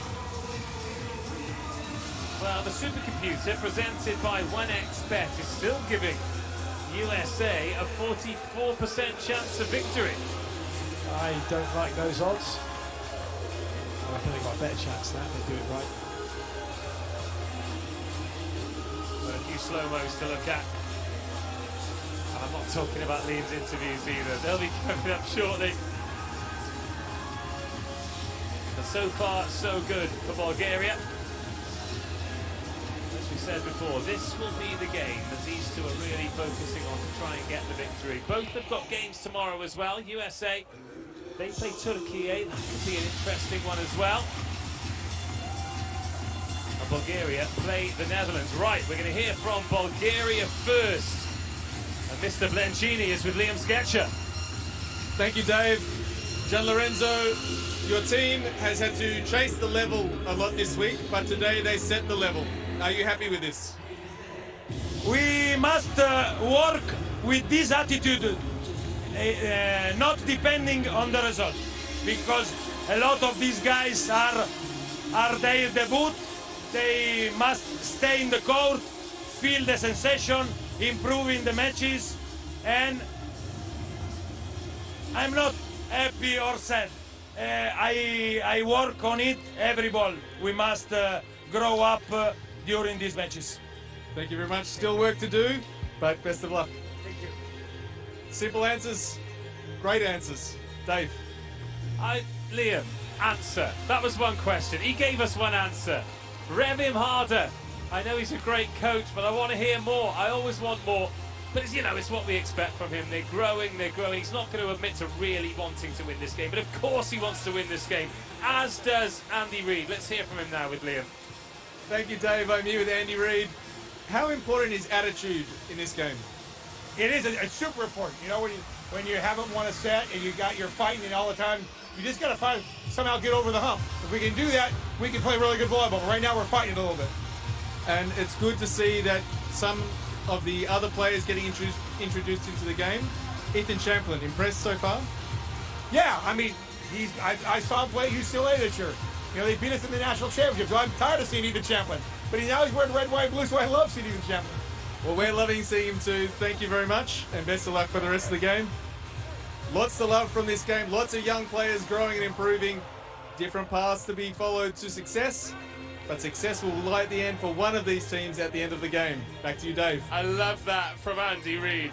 I hate Ethan Champlin. I love Ethan Champlin. And I know he's coaching this team, but every fan of sport has felt that, where you support your international team, but there's the man or woman in there who has thumped your club team all season. That is perfect. And you got to welcome them with open arms. Yeah, oh, I love that guy. What a great player. I hate that guy. Yeah. But Bulgaria's serve placement, the aces, they've been a big difference, haven't they? However, USA have had a few themselves. Jake Haynes has been tearing it up. And Carnegie. Yeah. They just need, well, they don't need aces per se. They just need to keep that serving pressure up and back it up.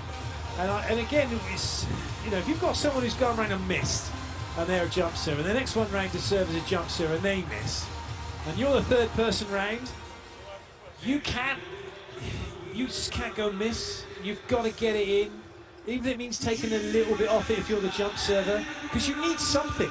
You need something to go from, and so it's really important that you just don't, you have to recognise what's gone before. Yeah, because when you miss and miss and miss, it puts immense pressure on your side out then, doesn't it? And the man who's given free rein to tear it up is Matthew Carnegie, and he is going to serve first in the third set. Must-win set for USA. Is now the time. Good first touch. Nikolov's going to set it. Asparuhov's going to recycle it. Oh, and Simeon Nikolov. Hold on, he's a setter. What's he doing? Greasing the shoulder. That's what he's doing. He has smoked that. Oh.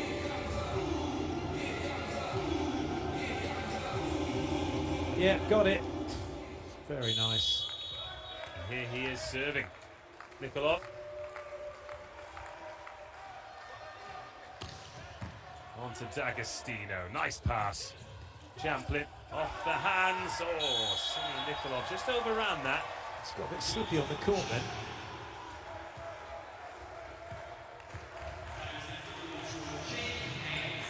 That's Blengini chipping to over level of what should have been picked up, what he should have done. But that's great. I mean, it's so good for these guys to have somebody like him in. Fantastic. Who's been coaching dream teams for the last, however many years he's been at Civitanova. Haynes goes after it. Asparuhov. See, these are the points that USA, those balls have been hitting the floor in previous sets. This is good hustle. Asparuhov can go again, though. Gets it at the second time of asking. Well, USA is still keen to keep their middle back, sixth player, quite high in defence, although we got kind of further into the rally. And you can see that EUA, if he's deeper there, that's easy ball. So you've got to keep that focus. Whatever the game plan is, don't let it slip away as the rally goes on. You get drawn towards the ball. You need to stay back, reset, get to where you should be each and every time. Asparuhov. Champion. Good first touch. That was a heavy serve. And that is spanked by Haynes, but it comes back. Don't think it's going to come back this time, is it? No. Well, that's what USA have got. That's what they bring. They bring their physicality. That's not in question. We've got to bring consistency now along with it.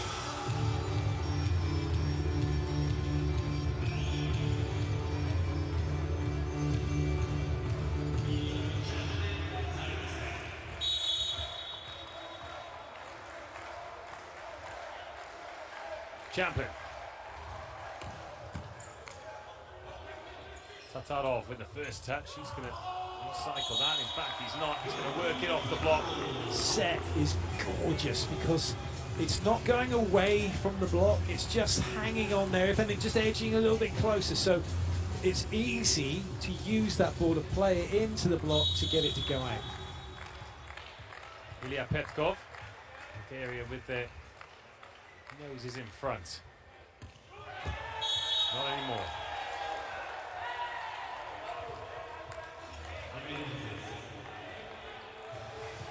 Nose that one into an end. Yasmin comes into the game. Big middle blocker, 27 years of age. Stings that one. Is that pinned the corner? Boy, oh boy, it has Tatarov. Wowzers. That is unplayable. Yeah, perfect.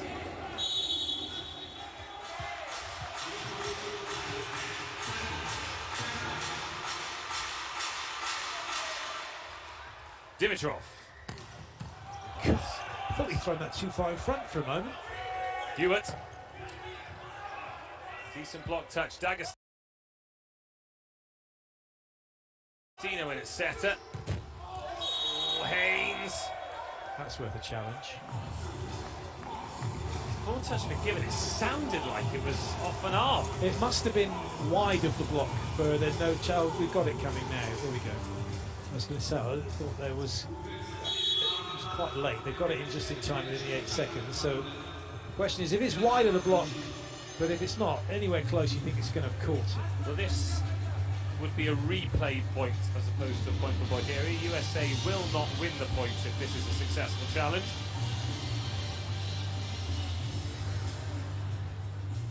Does give them the chance to just reset and recoup though, doesn't it? It does. Chime out. Yeah. Patent it. Yeah, well, you yeah, I'll take that one. Yeah. Well done. I wonder if it'll catch on. It will do with us, and we're doing a lot of VNL this year, so.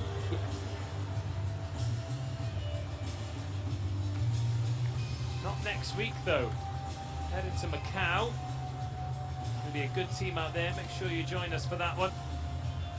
Yes, Macau and Arlington, and then we go to Japan and Canada. Yes. Oh, goodness me. It's not just caught the block, it's caught on the nose as well. Yeah. What do you mean? Dimitrov. Oh, no, you're seeing things. It clearly didn't touch anybody. Clearly didn't smash him in the face. That is excellent. Absolutely excellent. Are they giving that as no block touch? How has he stopped his eyes from watering after that has nearly broken his nose? Brilliant. Absolutely superb. Oh, they're still checking though. It's hit him in the face. His beard's not that bushy. He must have felt it.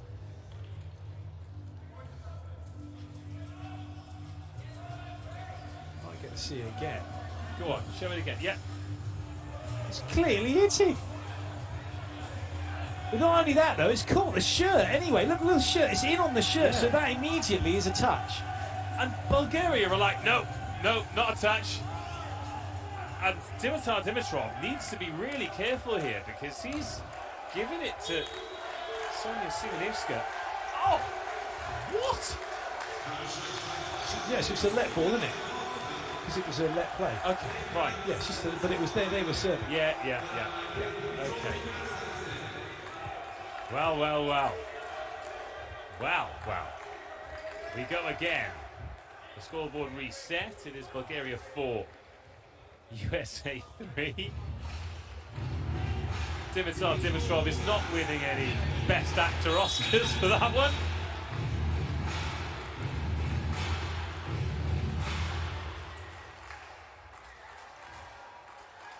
Bulgaria still ahead. Takes a bit off that serve to make sure it's playable. Quinn Isaacson is into set, and he has teed up USA to draw level. Well, Grosvenov knows that Carnegie likes to come back towards position 1 with the swing. and he's not taking it away with extreme prejudice, as our coach used to say. Every time. 4-4, Isaacson. Asparov. Good block touch. Bulgaria scrambling. And Bulgaria being shut down. Carnegie, USA ahead. Some emotion from Haynes with that one, as he helps out with Carnegie.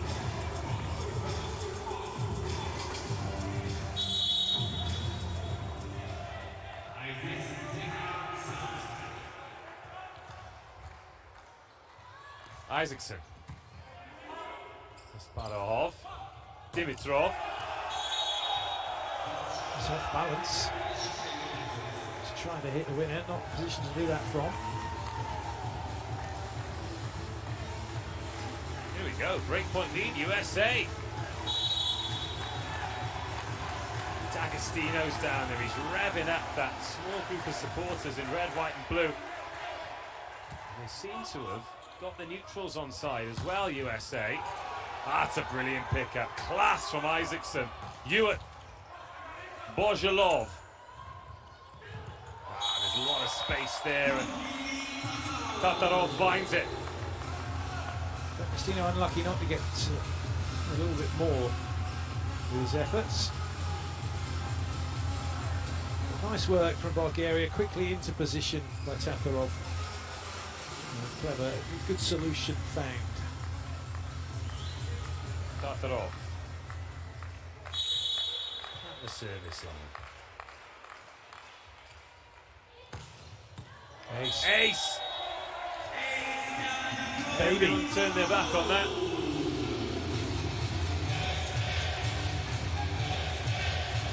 There's it. Well, it's right at Champlin, and where that's coming at him as well, he's got to be thinking it's going to be close. And if you're unsure, you've got to play it. Tatarov again, 6-6. Roller this time into D'Agostino. That is a pipe, but it's also a brilliant bit of defense. It was a great swing, but USA can't finish it. They run it again. Oh, and Champlin misses the target.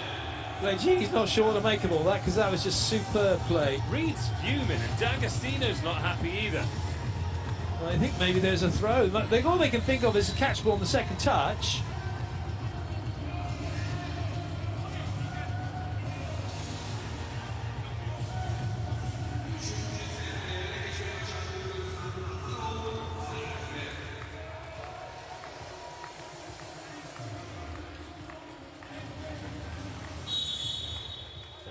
Bulgaria back ahead.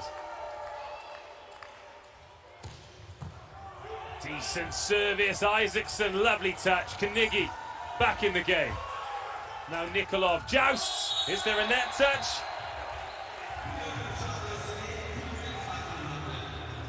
Well, this is a good turnaround from Bulgaria. They were 6-4 behind, and they've had 4 unanswered points here. Now there's trouble. I'm not sure she's reaching for a green card here. There's a yellow coming. And it's against Haynes. Now, Haynes has had a face like a smack bum for most of this one. And he's just, you could just tell, right from that first moment in the timeout where he just clap all the way through, he's been on his own little mission. And it's cost him a yellow card. Now the whole team are on a yellow card. So any more infraction, red card, loss of point.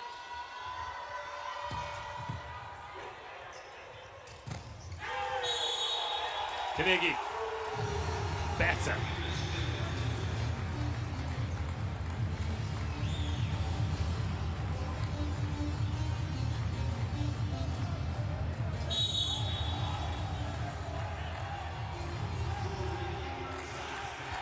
John Hewitt.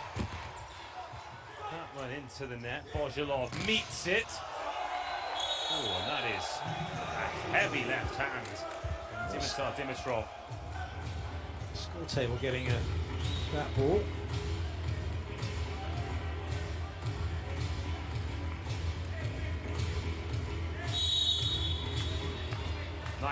Bulgaria with the breakpoint lead. Grosbanov, the captain, serving. Oh, kept in.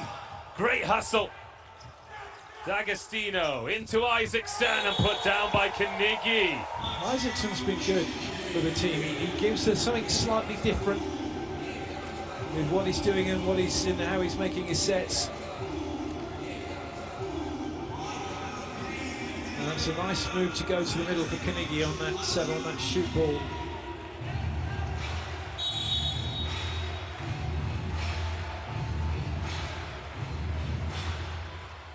Carnegie. Asparov, has he overcooked that? Yes. Invasion against Nikolov. And we take a trip to Brooklyn. 9-9! Oh. I think it's more of a 9-9! It is lunchtime. So much better from the USA, hanging in there. Finding ways, largely down to this man serving. He unloads again. Asparov. It drops and USA lead. You just think, don't you, that card that Haynes got is almost like inspirational. Yeah. Because they do live on their emotions at times. And now it's starting to pay off a little bit, but they can't rely on that. Got to be disciplined. That's a good block from Haynes.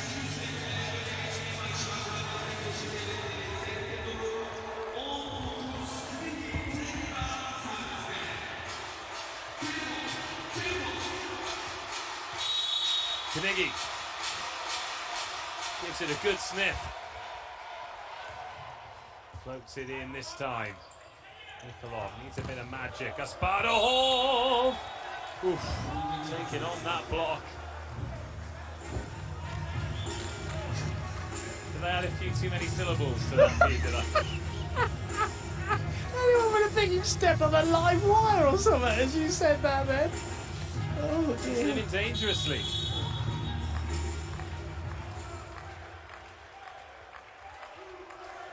Nikolov.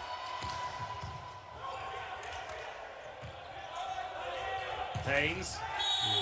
Ooh. That's a classic, that is. Where He's you got running Dimitrov off there like he's just won an Olympic gold medal. Not yet.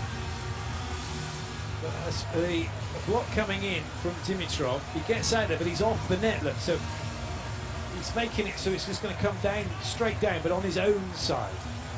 Got to close that gap. It's about Bulgaria. You know, we speak in locker room. They fight to the last point. We must fight. They are down and they go strong and strong and strong with service to turn the match. Stay, resist, okay? We play some eyeball more. We are doing well this. Play with intelligence. When we are closer to create the second ball to close the point. Bravo!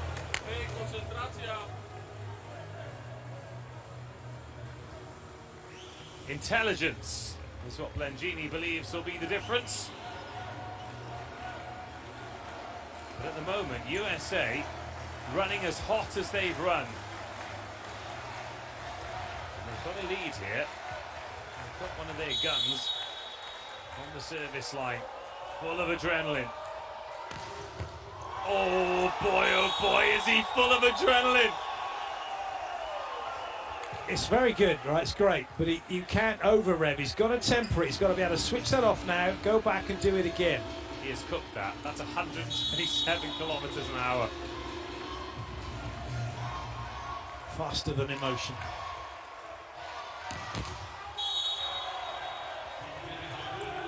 But it's not good enough just to do it once because you're upset or you're angry. But there are things you can't control. You've got to understand that and be able to control stuff on your side of the net, do the things that you need to do. 11-12. This is a good set. Asparov.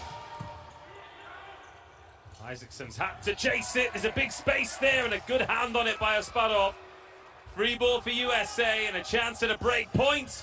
Haynes! He wants to play now, does Jake Haynes.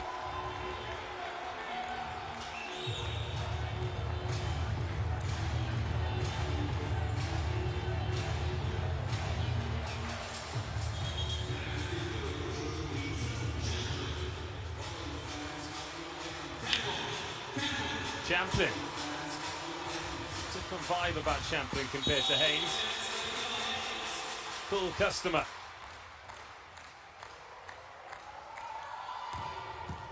But he's heavy-handed. Oh, overcooked. Nikolov feeds it straight to the USA. And that is a 14-11 lead. Bulgaria got to be careful here.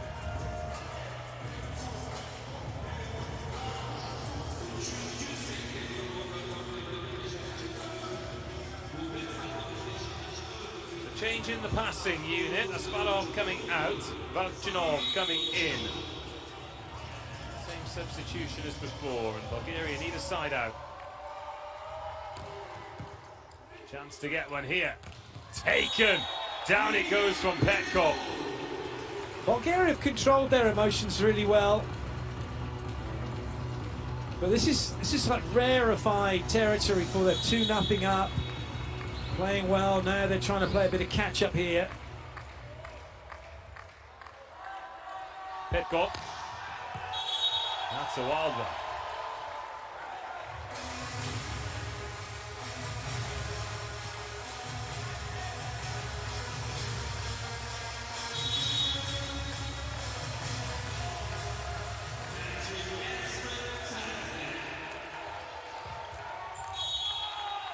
Into the net it goes. 2-point game once more. Gassman can't make it stick.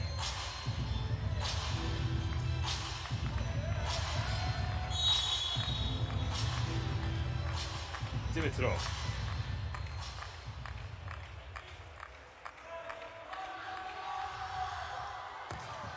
Good serve. That's overpassed.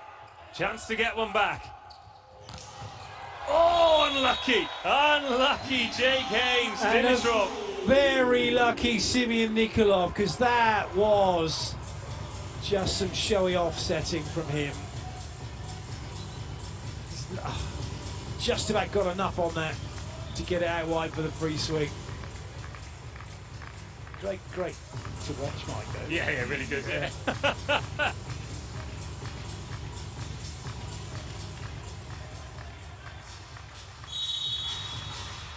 14-15. It's a tight one. 2-0 Bulgaria in the bigger picture. Oh, they've done it again. Too many seconds. They wasted. You get 8 seconds, and if you've taken more than, you get 15 seconds from the end of the rally. The clock's counting down there in the corner. You can't see it. We're down to 9 seconds, but we'll have plenty of time after this because there's a bit of a change. Things are going on here. So Isaacson will get a full 8 seconds now off the whistle.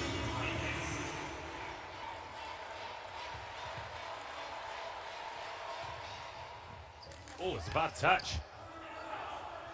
It's funny how quickly this game can turn around. Now all of a sudden, Bulgaria was sitting pretty, but they've got away with it because Jake Haynes...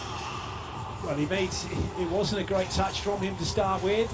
Isaacson's done incredibly well to get something on that. Then Haynes has decided that he's kind of compounded that game by trying to hit a winner instead of just get it in and reset. Really high highs and really low lows with Jake Haynes, isn't it? Oh, the windmill. The Carnegie windmill.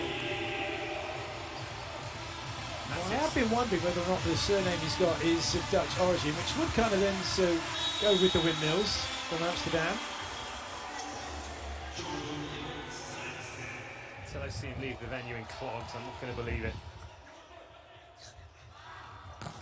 Oh, Dimitrov! So see, 17-16. That next timed couple of points. But that timed out serve, that's the difference between the teams at the moment. And that's why it's a great law. Fast game's a good game, pay attention. Otherwise, in tight sets like this, you're going to find yourself on the wrong side. It's a very simple solution now at this level. That is, if you're the person who goes serve, don't get involved in the huddle for a cuddle. Go back and get the ball. Isaacson, Haynes. Ooh, that is tiny, tiny margins, but he's on the right side of most of them at the moment, Jake Haynes. But because he's full throttle all the time, when it doesn't come off, it stands out. breakpoint lead restored. And Carnegie at the service line. This is a big moment for USA. Oh. And there's a Bulgarian coach who sat behind the court, who's had to take evasive action there. Woof. Nikolov. What's he got up his sleeve? Champlin. Pipe, touch, chance. Dimitrov. Bit of breakdance in there from Haynes. And another block recycle. Haynes to tidy it up. Can't do it. Bojalov's there. Nikolov all the way out. Oh, it's volleyed over. And it's taken by Gassman. Big moment for USA. Important point to win for the USA. They scrambled, they arseled, they stayed patient. Nice work by D'Agostino. And a really good choice as well to go on the quick ball behind for Gassman to put it away.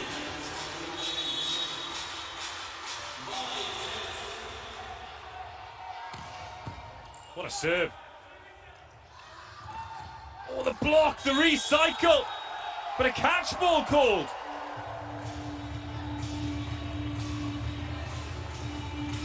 We also had the situation of the player under the net, which was infringing on the USA players here. They can't get and do anything, but so they were out of the play.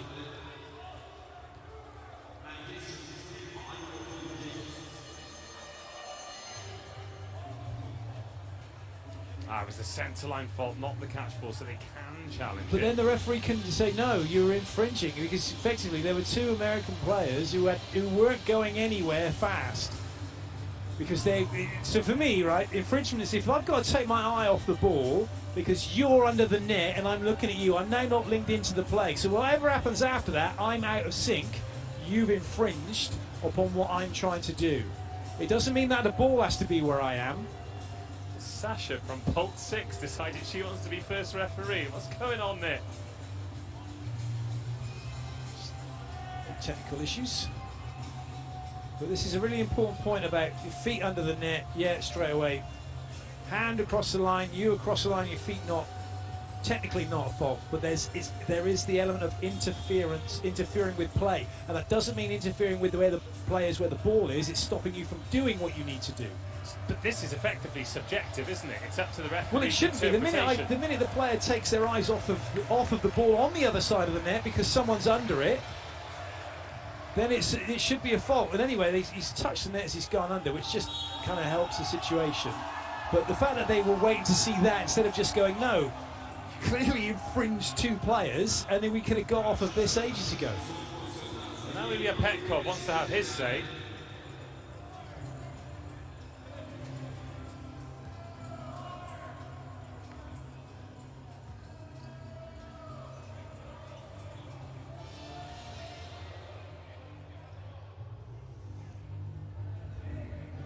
So there's chat about whether or not, you look at it sort of about infringement, whether the players were in the act of playing the ball, but I couldn't have even gone to play the ball because that set that was coming. And they want a net touch. Oh, against the USA first. Well, there wasn't. The ball goes out wide, right, from Nikolov. He was going to set it wide straight away. They could have had a swing. There's no chance that the middle blocker could have got out there because he was being stopped by what was happening of the player under the net. Right, say now. There he comes. This is going on far too long. Oh, Dimitrov threw a bottle. So I think there's going to be trouble. Well, what there is going to be is a timeout. Everyone needs to calm down. Calm down. Don't worry, everyone. There might be some volleyball. I must insist. Play our volleyball. They are trying to do what is possible. They are good in service. This is technical team, and we must stay with high ball, with better idea, much more, with a little bit to be a little bit brave more. High for replay or point, but better in set. close to the net because they are serving. No referee, no protect. Play and play.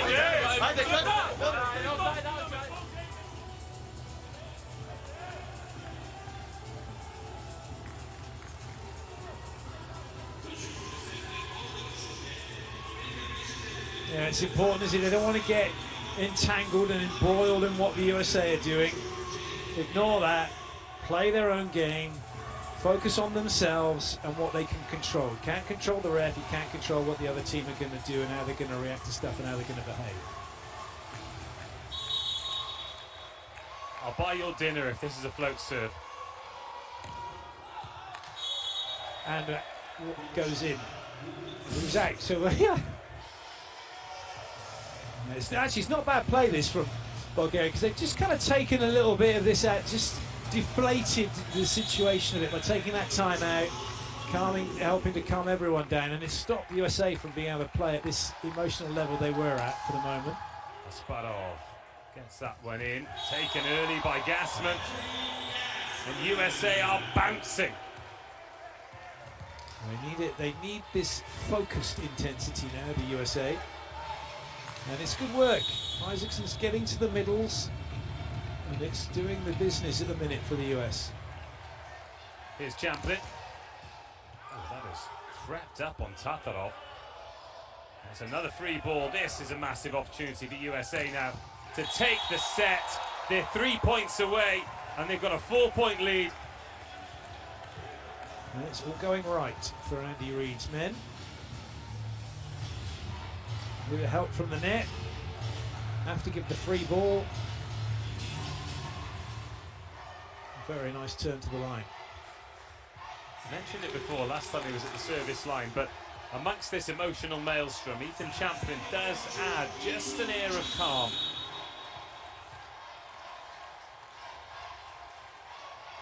An equilibrium, if you will. 22-18. You can't always serve the ball in. Now Bulgaria need someone to grab this game by the scruff, because they can do it here, 3-0. And if they pick up a couple of points on serve, then the knees start knocking and people get nervous.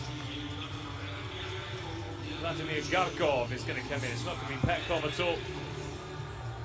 20-year-old outside from Levski Sofia. Not served any aces yet. Used sparingly against both France and Canada. Here he is serving. Serving well, but the captain has done a job. Oh, just catching the candy cane. The USA closing in on a set to keep them alive. Lovely set that. Nice weight and quick ball out wide.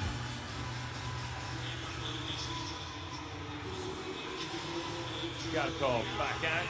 Bonjalov takes his spot at the back of the court.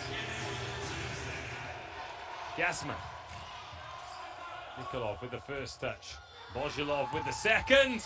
Oh, it's a good block, but a good chase as well. Kept in by Gassman. Oh yeah, you're not going to get away with that. No chance.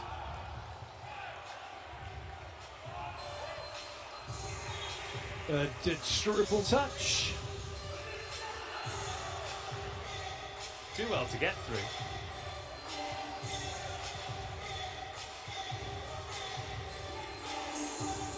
Dimitrov. One ace in his haul of 13 points. Another one now makes it interesting.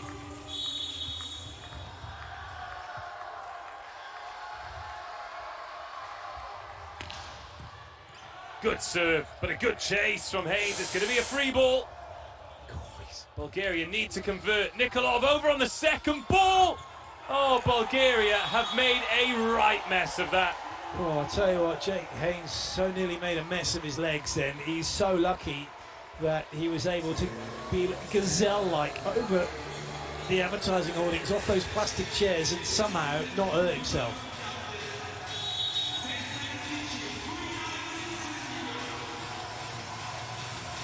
Set point USA, Quinn Isaacson sends it on its way. Dimitrov, good pickup, here's the chance, over on the second ball, Few players showing a lack of maturity out there, especially at these key moments. One of them isn't championing. Good touch. EUA to win the set. Block is massive, and Bulgaria can breathe again. 3 chances to side out. Andy Reid will fancy those chances for sure, that they can get it done. He looks really happy, doesn't he? Well, he knows his team are on course to take this set, to be fair. They've been pushed all the way by Bulgaria. Tatarov into the net, USA on the board.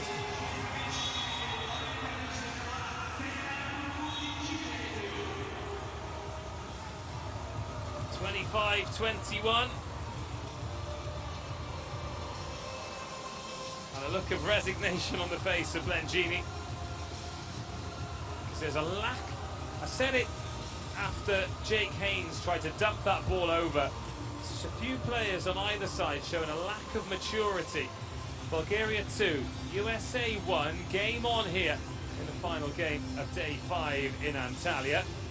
And with that lack of maturity, it's the USA, they benefited because they're really riding that emotional wave at the moment, and it's bringing the best out of some of their players. You just got to not get drawn into everything that's going on. You've got to be able to take a step back. You've got to be able to be calm. What's happening? What have I got to do now? What solutions can I find here? What opportunities have I got? And not make rash decisions. And most importantly, not let the ball dictate to you what you're going to do. You've got to be the master of the ball. No, it's anyone's really. I think that from Bulgaria, they just got to take a breath and go, well, we ended up playing a game faster than we would normally do. We kind of got into a bit of a pace that the USA were going at, and with a bit of hair and scare and going on the court for the USA. But the changes Andy Reid made were really good. I think with Champion coming in and Isaacs coming in, that helped us just stabilise things a little bit more for the USA. We'll see whether or not he's going to bring, it doesn't look like he's going to bring Tuaninga back in. Might keep Isaacson on. We'll have to see how things pan out. Exciting stuff. Certainly is. Bulgaria, well, at 2-0, they looked home and hosed, didn't they? 25-21, 25-20. And every time we've heard them in the timeout, all they've asked for is fight. That's all they've asked for is fight, and they've shown evidence that they can do that. They know there's the ability. We've got championship winning players, we've got players who are in some of the best leagues in Europe. You've got to think about that from a USA perspective as well. Obviously they've got the NCAA, which is super high quality, but for these Bulgarian players, they've got a natural progression from the professional game. It gives them a platform and an entry into that, and then some of them spread their wings and they might go to Italy or Turkey or Greece or Spain or Portugal or wherever. But for USA to decide to go pro, that's a big choice, that's a big decision. You've got to go on the road to do it. And not only that, it's long haul, isn't it? They're going to Europe, they're going a long way from home, and it's a different culture in many instances. It's a different way of life altogether, and it's just you maybe. You don't speak the language, you hold no currency there to start with. That's it, we've got players in this USA team playing in France, in Poland, in Greece, in Belgium now, because Cody Castle's left Germany to go to Grignard Marzic, Romania, Germany, few in France as well. I mean, come on, the opportunity to live and play in one of these countries is absolutely incredible, but bringing that experience from around the continent into an international camp to try and launch an assault on a VNL or a World Championships or an Olympic Games or whatever it is, they always tend to be there or thereabouts. And these players on the court very much feel as though they're a generation that's ready to go. Today, a chance to prove that. Set 4, Nikolov serves first on the captain, D'Agostino. And that's a decent swing from Jake Haynes. There's a lot of, just going back to that, players moving like the USA. You can think about what it must be like as well for those players in Australia who come over. That's a huge distance to go. And make a life for themselves, but the opportunities are just fantastic if you're good at this sport, either as a player or a coach. Good up. Nikolov, Asparov, D'Agostino, USA. Chance to go 2 up here, and they're going to take it.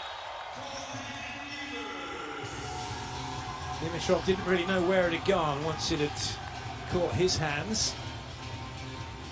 Try and keep your eye on the ball as long as possible when you're blocking.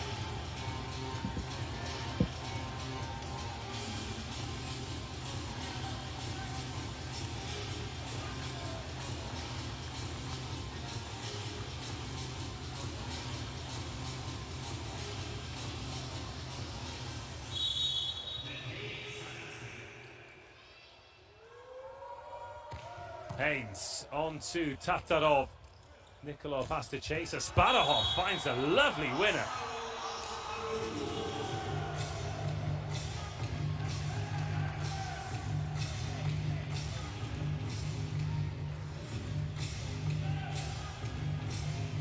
Well, that's a real late reaction, but you've also got the block moving away from that situation very late, making it almost impossible for you to do something with that.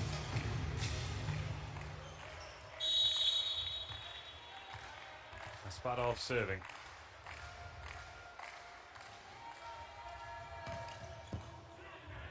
Drops that one into EUA, taken quickly. Nice from Bozhelov. Nearly sensational from D'Agostino. He's going to be a key, I think, here, is the opposite for Bulgaria, because his attention's been waning a bit. There's Dimitrov, and I think Blengini's knowing that. He's been having a chat with him, he's been trying to get him to refocus and become more effective about what he's doing. It's been a few moments where he's just not fully focused. Isaacson sets that one for Haynes, and that is unreturnable.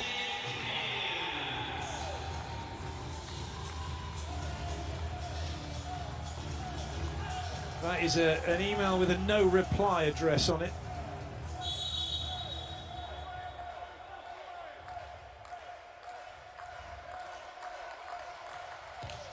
Champlin serves that one onto Bozhelov. Oh, put down quickly by Petkov. Very clean.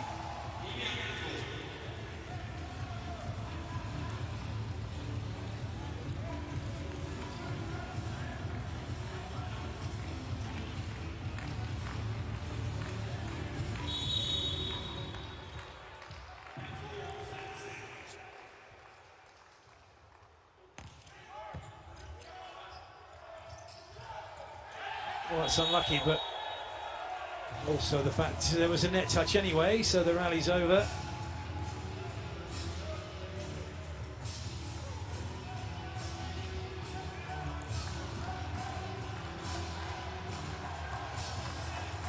Four 3. Gassman at the service line.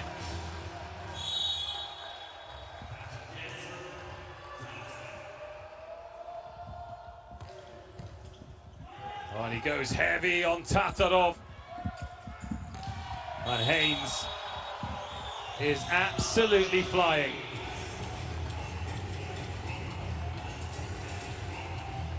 That's an early break point, and Bulgaria look a bit bereft at the moment. Well, they can't start thinking now about, oh, we'll do it in the fifth. You just can't have that. You've got to be doing this here and now. Get it done. See it, do it. Tatarov.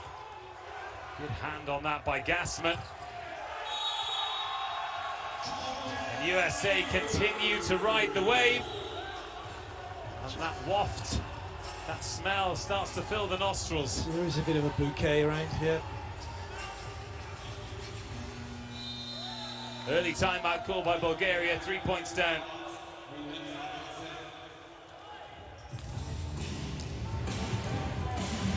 Okay, we are playing with good idea. We must be much more stronger when we decide to hit one. But don't close because we are down all the ball. Resist in reception, stay much more down. We haven't short ball till to now, okay? Stay much more down and take the ball. No slash to put the ball close to the net. stay 1 meter or more to ready to jump. Off.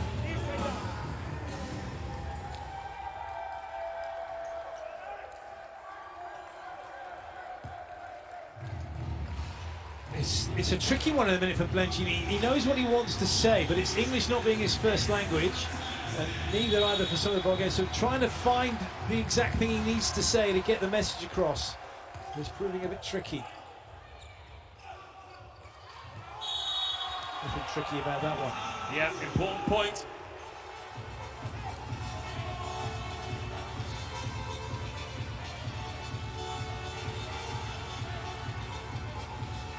They've not been able to get any momentum from the service line for the last set or so, have they? No, that's in part because certainly EUA, Champlin and D'Agostino are doing really well in that department. Dimitrov certainly goes for it. Champlin does do well again, dumped over by Isaacson. Well played, really well played.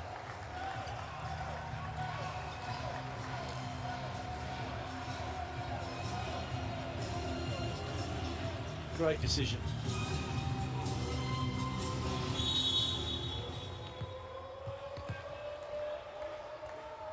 Here is Isaacson serving. 3-point lead, USA. Asparuhov, in it goes. Scrambled through, D'Agostino provides a lovely ball, and Bulgaria a lovely block. Another go though, and another go for the Bulgarian block. Is that where they get their momentum from? It's got to start somewhere.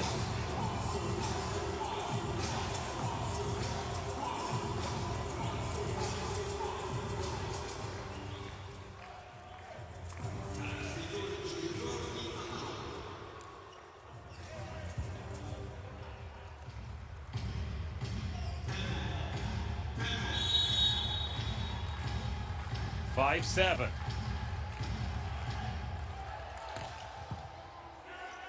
D'Agostino into Isaacson. And the block drops. Jake Haynes runs out of luck. 7-6. Nice ball, D'Agostino yet again. Well, that time Haynes not changing his rhythm.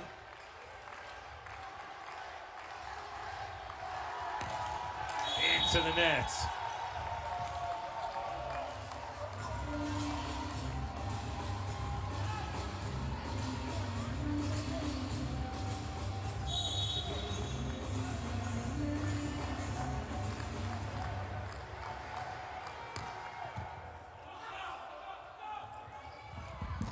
Good swing by Asparuhov. EUA though, what a chase!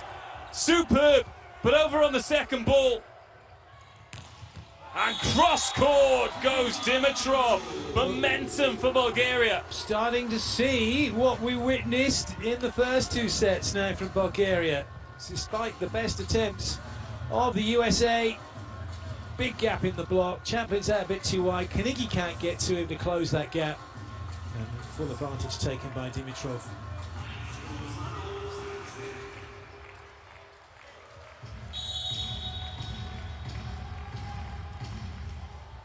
Grozdanov.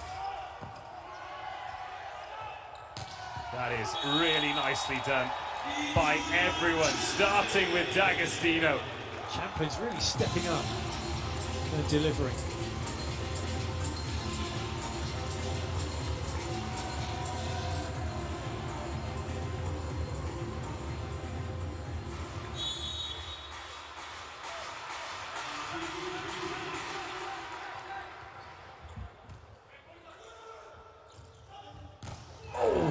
Where's that dropped?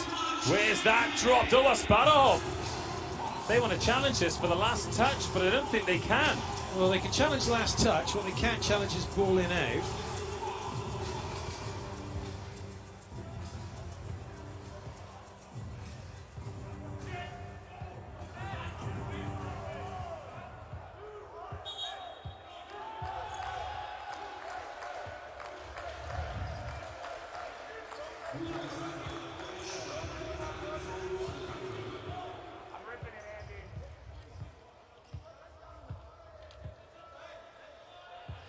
Carnegie.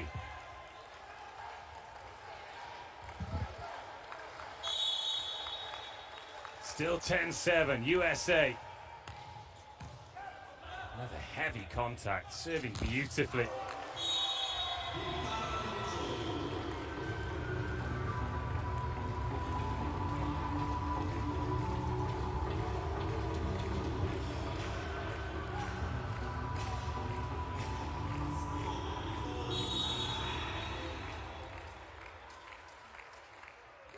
Here's Nikolov.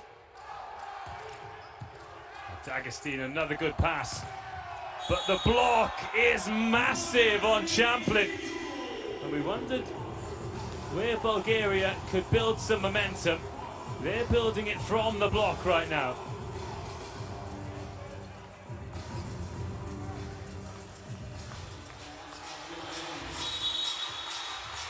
Simeon Nikolov.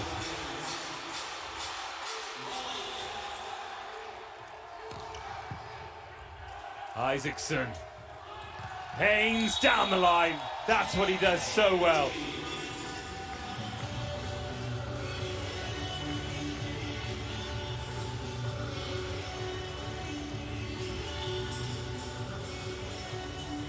Well, despite everything, the USA are keeping themselves in front.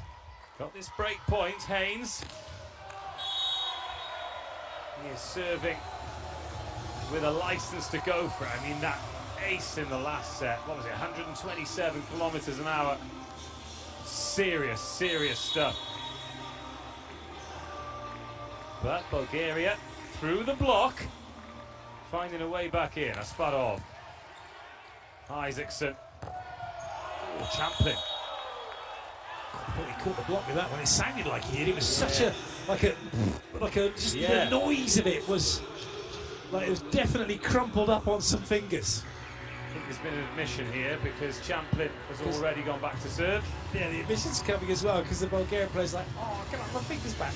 But show the green card.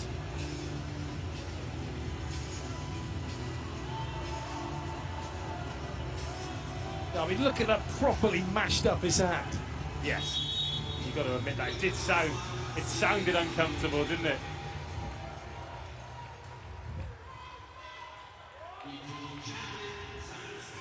Here's Champlin again. Still got that break lead.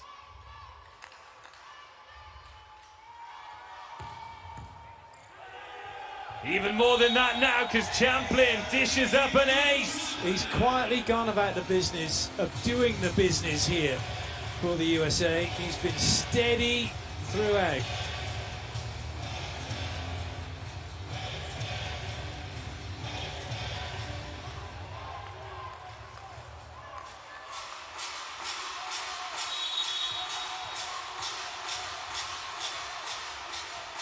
Champlin.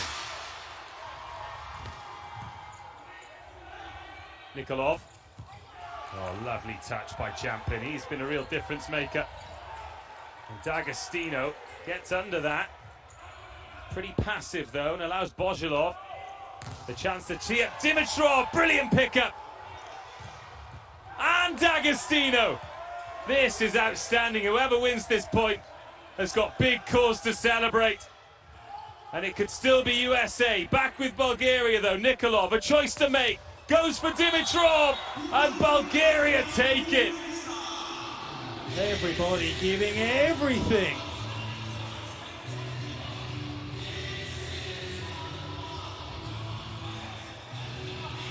It was a really good play by the US actually, because they played the roll shot, they played it on to Dimitrov, so that took the setter out of the next play.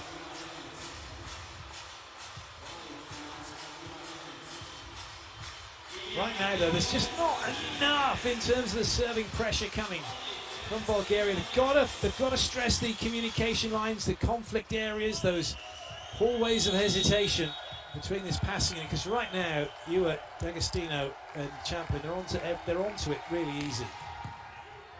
Exhibit A dumped over on the second, speeder ball, top draw, and Isaacson converts.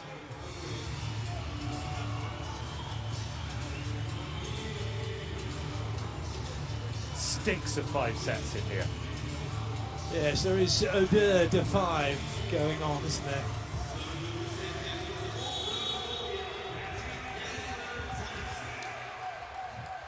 Or maybe the smell's just gas, man. serves that one long.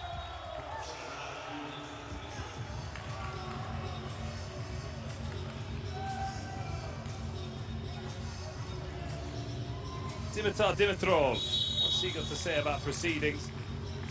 13 points for him, 12 attacks, 1 ace. Nice from Hewitt. He's going to get the chance to swing on it too, but he is going to tickle that into 3 blockers, and that's never going to work. Good serve to start with, suddenly out of system. D'Agostino's come running in, massive jump and set, but then he's used all that, and the ball's gone a bit too high, unfortunately, which has then given the block the opportunity to get all over it.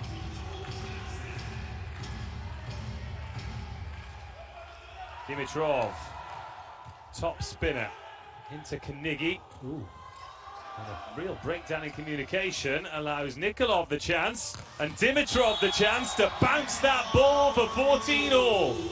There was just a moment then when that free ball looked like it might hit the floor, because Nikolov's like, yeah, someone's actually got to now give it to me. Timeout, 14-14, big moment.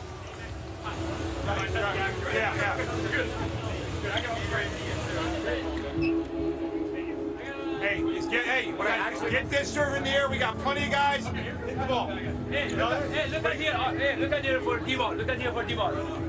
Hey, look at here for D-ball. Hey, left side. Yeah. Left side guy. D-ball. D-ball, okay? Say your zone. Area 6, okay? Let's go. Come on. 1, 2, 3. USA.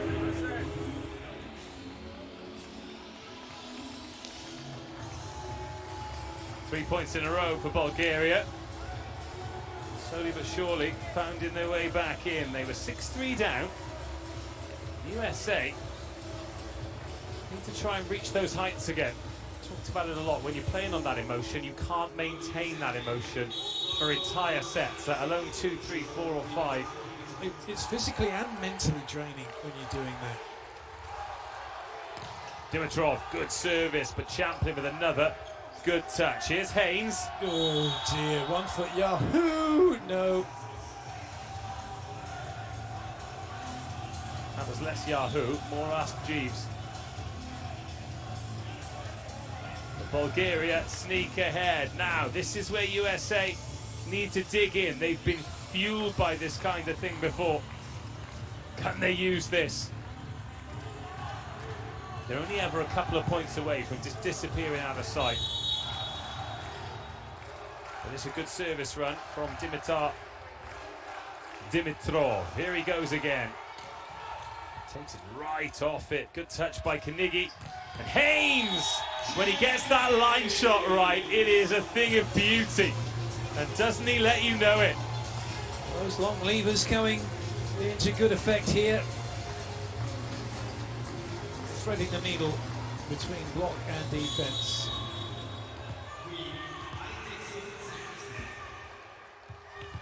Here's Isaacson. He's been one of the difference makers, hasn't he? Him and Champlin in particular. Oh, Dimitrov.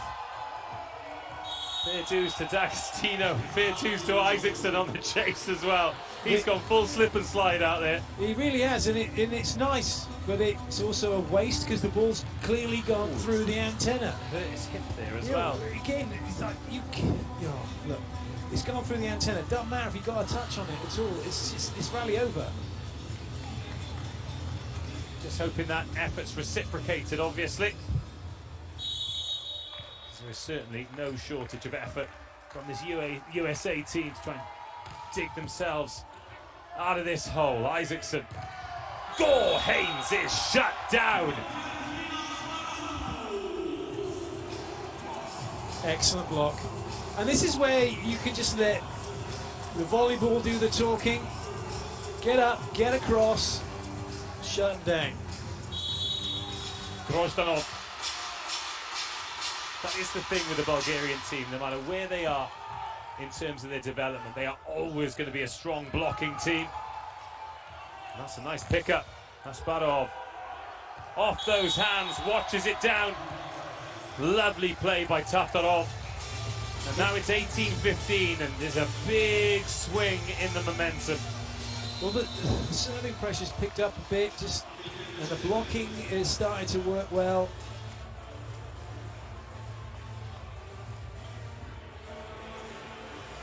Refocus. One good pass.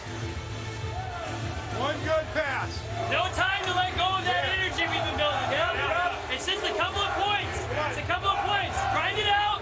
Point by point. We got point scores coming. We need one side out.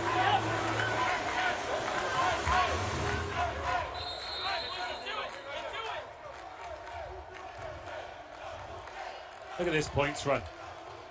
4, then USA get one back, then 3. 7 of the last 8 points. Difficult to stop a momentum swing like that. Because even if you side out, you'll feel the pressure to immediately get one back on your own serve. And this is a tough rotation for the USA. They're on rotation 1. That's quality. Really, really nicely done. D'Agostino sets it up again. He's played very well, D'Agostino, really solid. Been delighted, I think, with the amount of times he's had to pass the ball as well. Bulgaria really going after him. We often say it's tough.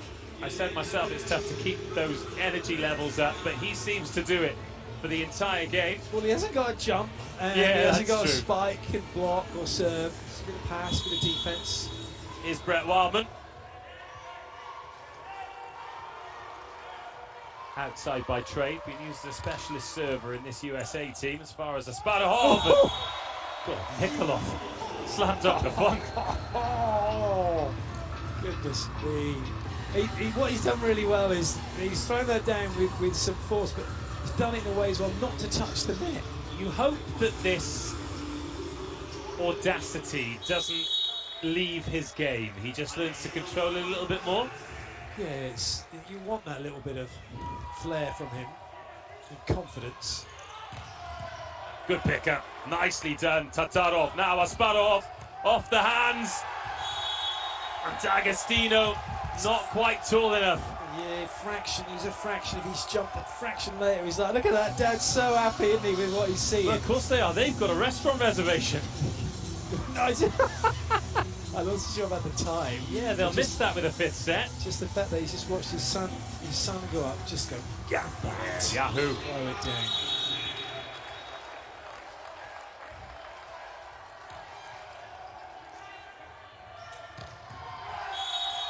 Carnegie. That's the danger. Bulgaria know now they serve too easy. They're going to get the ball back with interest.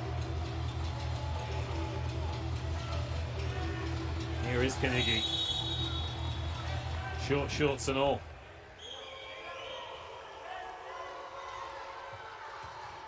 Floats it in this time. Oh, the block is good. Led Gassman in the middle of the trio. That would have been the most ridiculous point ever won, I think. Had Tatarov coming in on the pipe that he didn't get, suddenly get it back over the net. Bulgaria timeout. USA on the march. Guys, remember, we reception defense with perfect reception. Okay? Don't go in, remember, not in the middle. Okay? Okay, call different or change if any reception. If we play high ball, please the cover like this. The cover like this. This side out is a match point, guys. Okay, use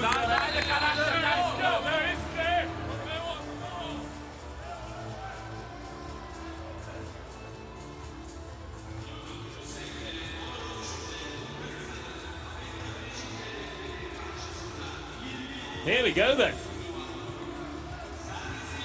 Will it be 4 on the floor? Well, I got 5 on it.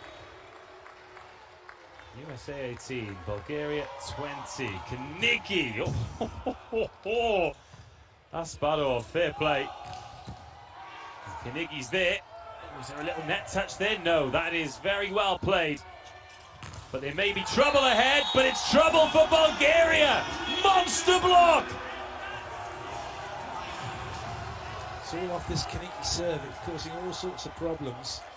Oh, but the ball has gone the way of Bulgaria. Net touch! Oh, there was a net touch.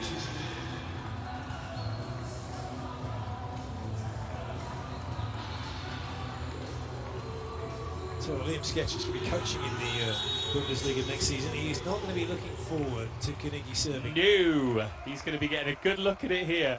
He's probably down there with his notepad now, thinking, how are we going to defend this? Every time Carnegie goes back, he'll be time out. Yeah.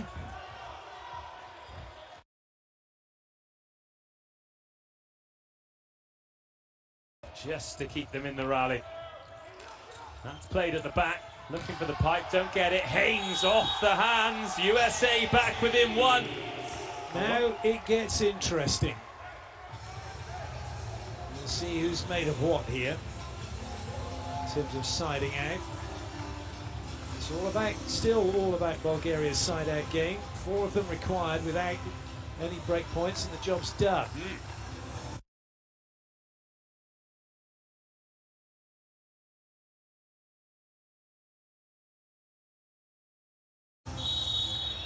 Incredibly easy when you say it like that, but siding out off this Jake Haynes serve, especially when it catches the net like that. Bozhelov, that's a lovely pass, and Asparahov, that is a lovely swing. Needs to be made. He looks a lot more nervous than he did in the second set. Yeah, he does actually, doesn't he? It's not much that'll face Lubo.